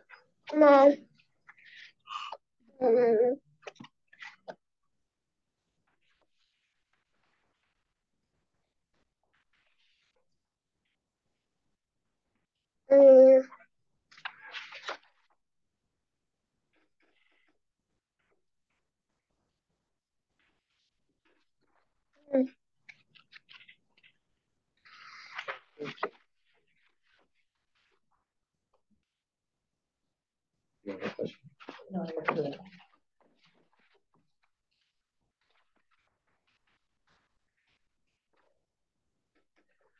So just going back to section 600, the last sentence, we can say the secretary shall coordinate with the chair and vice chair, or just the chair? I think the chair and vice chair would be helpful. To prepare the agenda for the commission, because I think we can get rid of distribute, since part of the duties of the secretary is listed above includes distribution of the agenda. So I think if we say the secretary shall coordinate with the chair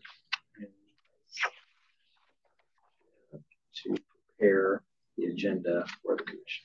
Great. Thank you.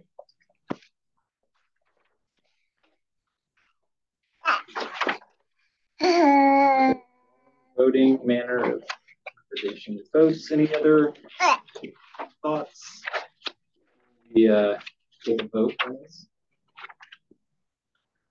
The only thing I had in my notes was that there would be a section on interpretation added from our last discussion. I'm wondering if that was added. It was not. I apologize. I must have missed that note. I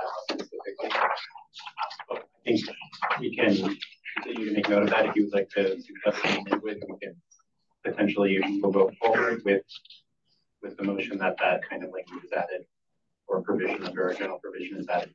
So I think there'll be a vote for adoption of this resolution, but with direction to staff to amend, bring back language for 106, and also bring back potential section for interpreters. If that makes sense. And just to clarify, you want to make sure that we consistently have. Is there another intent? No, that's right. I just remember we talked about that last time. Thank you for that reminder.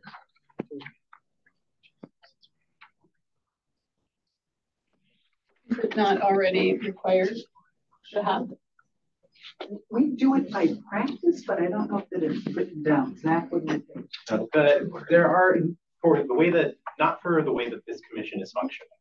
Because again, this is, I think, probably the first bilingual commission in the South Bay Area, if not all of the Bay Area. And so we are setting a little bit of a precedent with how we manage interpretation for the commission itself. There are interpretation regulations that we have to follow when it comes to like providing it for the public. But you know, as it pertains to you all, that doesn't exist. And so we can think about what that looks like for your bylaws. And I'm happy to take any recommended language that you want to send our way. I mean, we like that too, because we want to encourage, you don't have to speak English.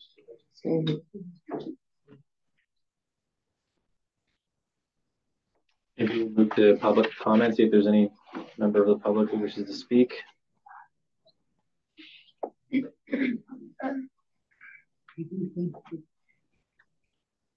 there anybody online? We do not have anybody online, nor do we have anybody in presence. Okay. So who wants to make the very first motion to adopt something for the commission? It's going to be in the record.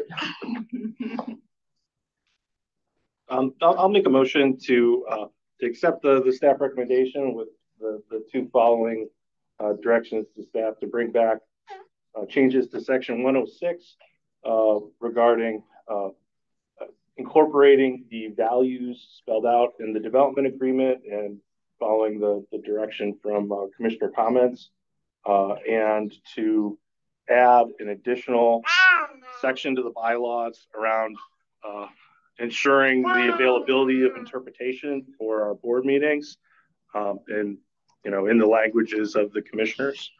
Yeah, and open to accepting any friendly amendments. Second. You can't second. I second the motion. I also second. All right, so just 1 second. The first one to pipe in. Once we have the motion, the second, we can continue with discussion, or we can move to a roll call vote. Any other discussion? All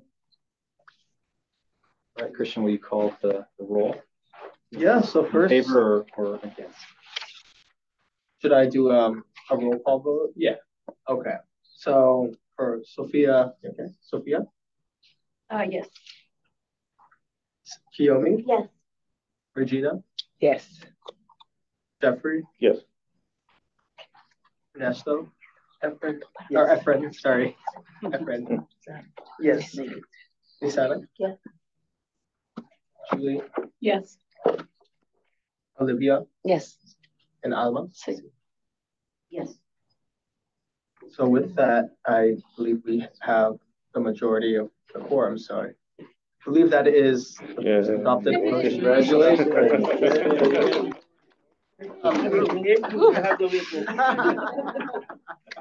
He doesn't know how to clap. Great. Thank you all. I think, Zach, you're going to be up next. I think it's facilitate the vote. Christian, sorry.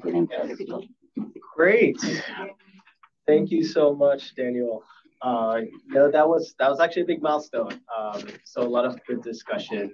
I know we're already 10 minutes behind, but I do think what we got out of here is really valuable, and I hope you did too.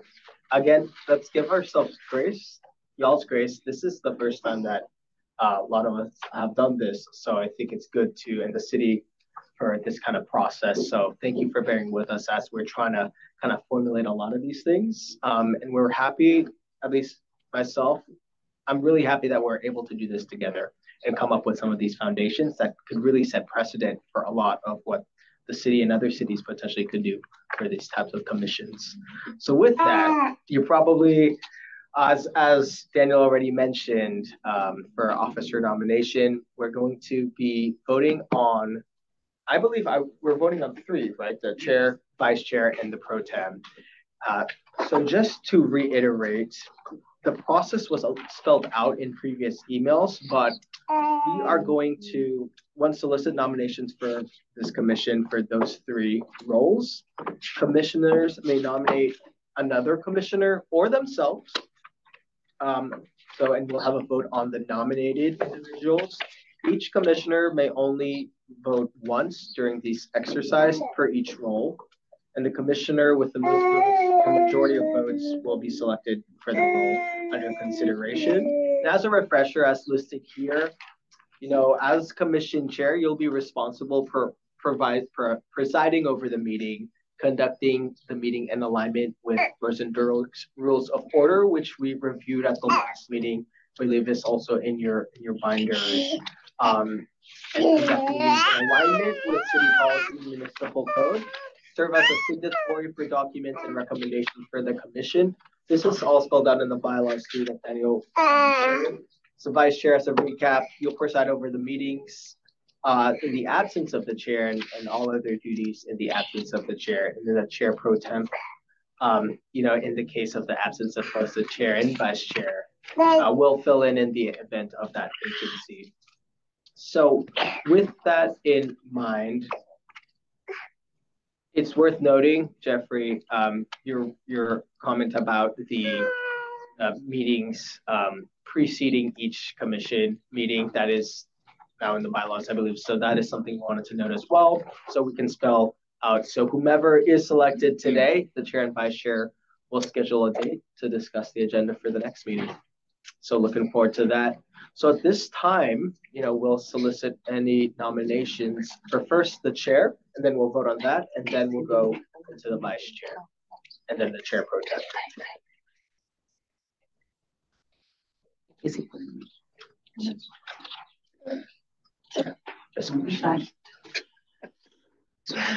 is where we vote for people who didn't come. No. That's what I was like, how many people are missing? Right.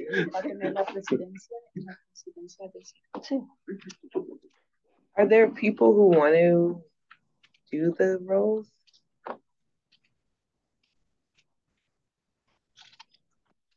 I think just to give some clarity on, you might be wondering what's the real impact. I assume you all live very busy lives.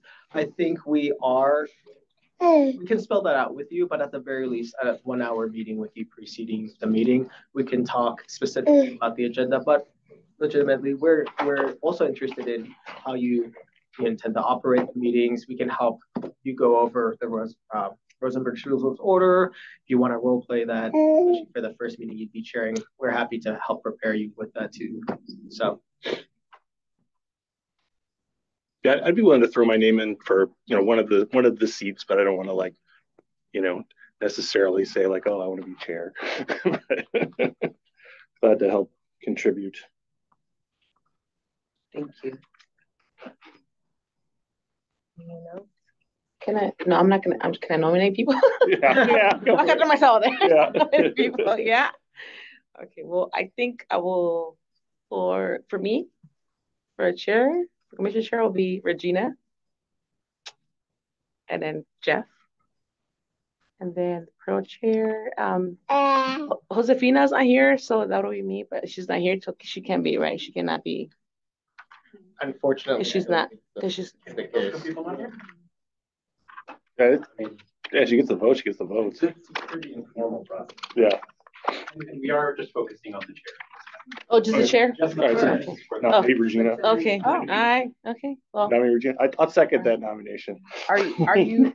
Did you say you for? No, you. Thank you.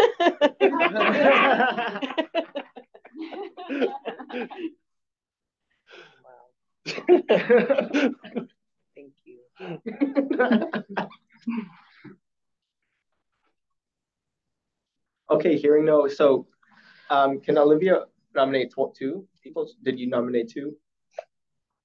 Yeah. Okay. Oh no. Just for the commission chair. Yeah. Okay. I thought we were gonna nominate it for all three positions. So I'm hearing one nomination for Regina for chair. I'm gonna do. Should I do roll call again, or all in favor? I think we can do vote. Voice. Vote for, yeah. Hands. How about hands? Oh.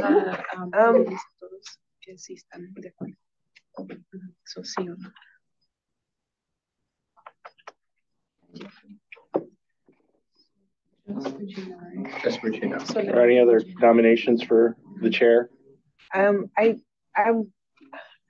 think I feel some kind of way by nominating people because I know everyone has time commitments, but I think it would be good to have someone who may be newer to the role too, to this kind of experience, leading. I've never been on a commission, but people who either are like a part of the uniqueness with lived experience or people who represent communities that are closer to the communities that will be served might be good as well. So I don't know if there's anyone. I know you said Josefina, that would have been good. I don't know if Olivia, you're up for being chair, but I think I would think that would be good too. I don't. Is that a formal nomination? I mean, I feel some kind of way about it, but I am not too. Oh, you have to just drop the hammer. Just a hammer. That's it. That's all I got to do. Because this is just who runs the meetings. It's like you're probably going to have less say in the actual like debate because you're just like you're focused on making sure we're running a good meeting, you know. So just to say like the chair isn't like doesn't really have that much more say necessarily. Except for the agenda setting. yes. Agenda setting. Yes, yeah. I think that's the part that's really good. Anyone else? Okay. I agree with you, Regina. I would nominate you for chair. Yay, good job, Luciana. They got a campaign against yourselves. No. I guess there has to be something to be said about you accept it, right? Yeah. You have to want to be chair. Yeah, that's great. Yeah.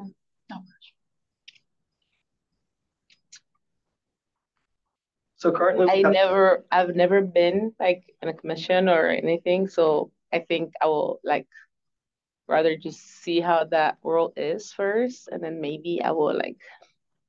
But I would rather see someone like like doing it and learn from it, and maybe like later on take. Thank you. If I may, I'll just say that the vice chair role, based on your guys' bylaws, will also participate in the agenda setting as well. Yeah. And so there's that under consideration. Yeah. Oh, so maybe the vice chair can be like, yeah. Okay. Maybe I'll take that. So I think, yeah. Okay. Maybe am I correctly hearing you decline the nomination for chair? Yeah. But for our later vote, perhaps you'll accept a potential nomination for vice chair. Yeah, that would be great. Okay. Well, then I would nominate Jeffrey for chair. I second that. Yeah. Yes. Oh, Alma too. So if there's two folks For Jeffrey. for chair, Regina and Jeffrey, then there's a, and if there are no others, then you vote. Everybody takes a vote and only votes once for either one. I have declined my nomination. Jeffrey. All right. Can I nominate Joaquin? Great. We'll find childcare for the next one. Any other nominations? I think maybe we just do a hand vote. So all in favor of Jeffrey Buchanan as chair for this commission, please raise a hand. All not in favor. All right, Jeffrey, you are the chair for this commission.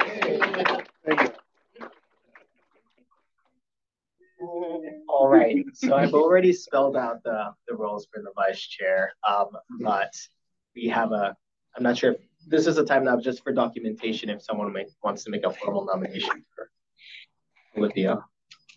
I will nominate Olivia. Oh. Sorry, unless someone else wants to.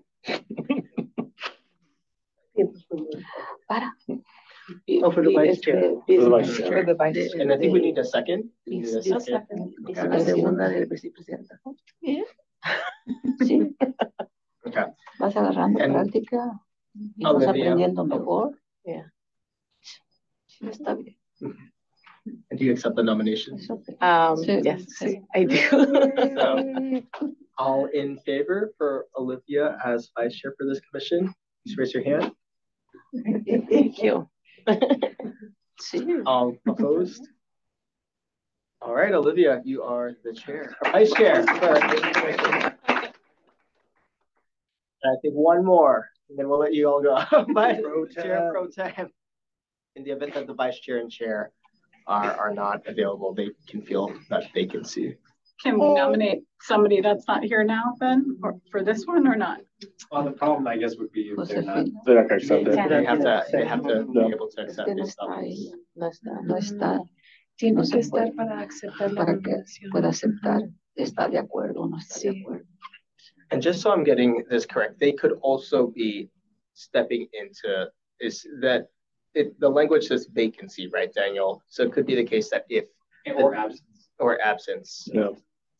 Okay.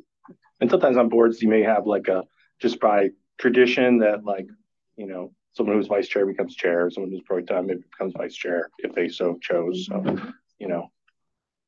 opportunity for future leadership. Great.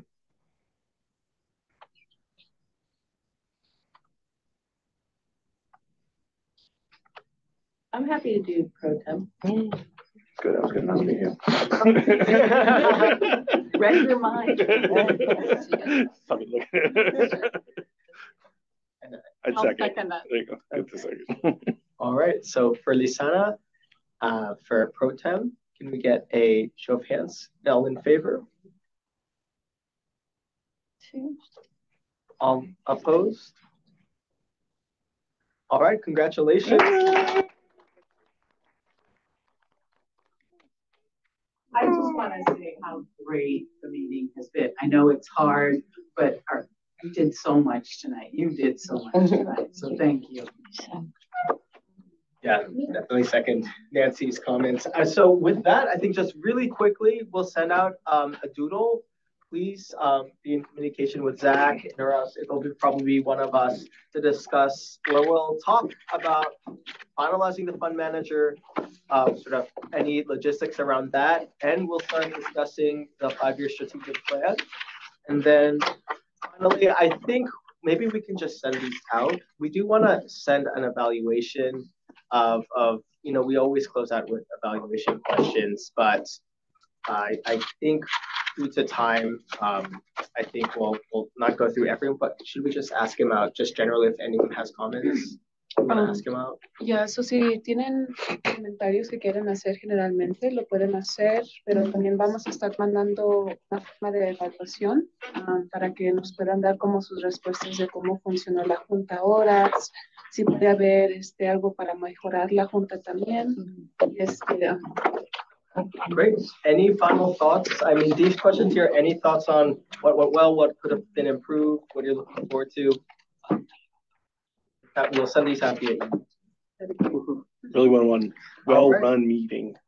And then I think this environment is a really good environment compared to totally. Yeah. Thank you, Zach, for setting this up. Yeah, seriously. Yeah. The printouts I actually really like. So I know you sent the revised bylaws probably via email, but the printouts would be helpful for printouts. So maybe you don't print. I don't know how many commissioners there are. Maybe you print half the number in case people like paper more. I don't know. Once we finalize the bylaws, including the language, the directive that we have, we will provide you all with a copy of that. Oh, okay. Thank you so much. Okay, perfect. The one and not the template version. Okay, thank you so much. All right. Thank you. Well, thank you again all. This meeting is adjourned at 8:58 and please validate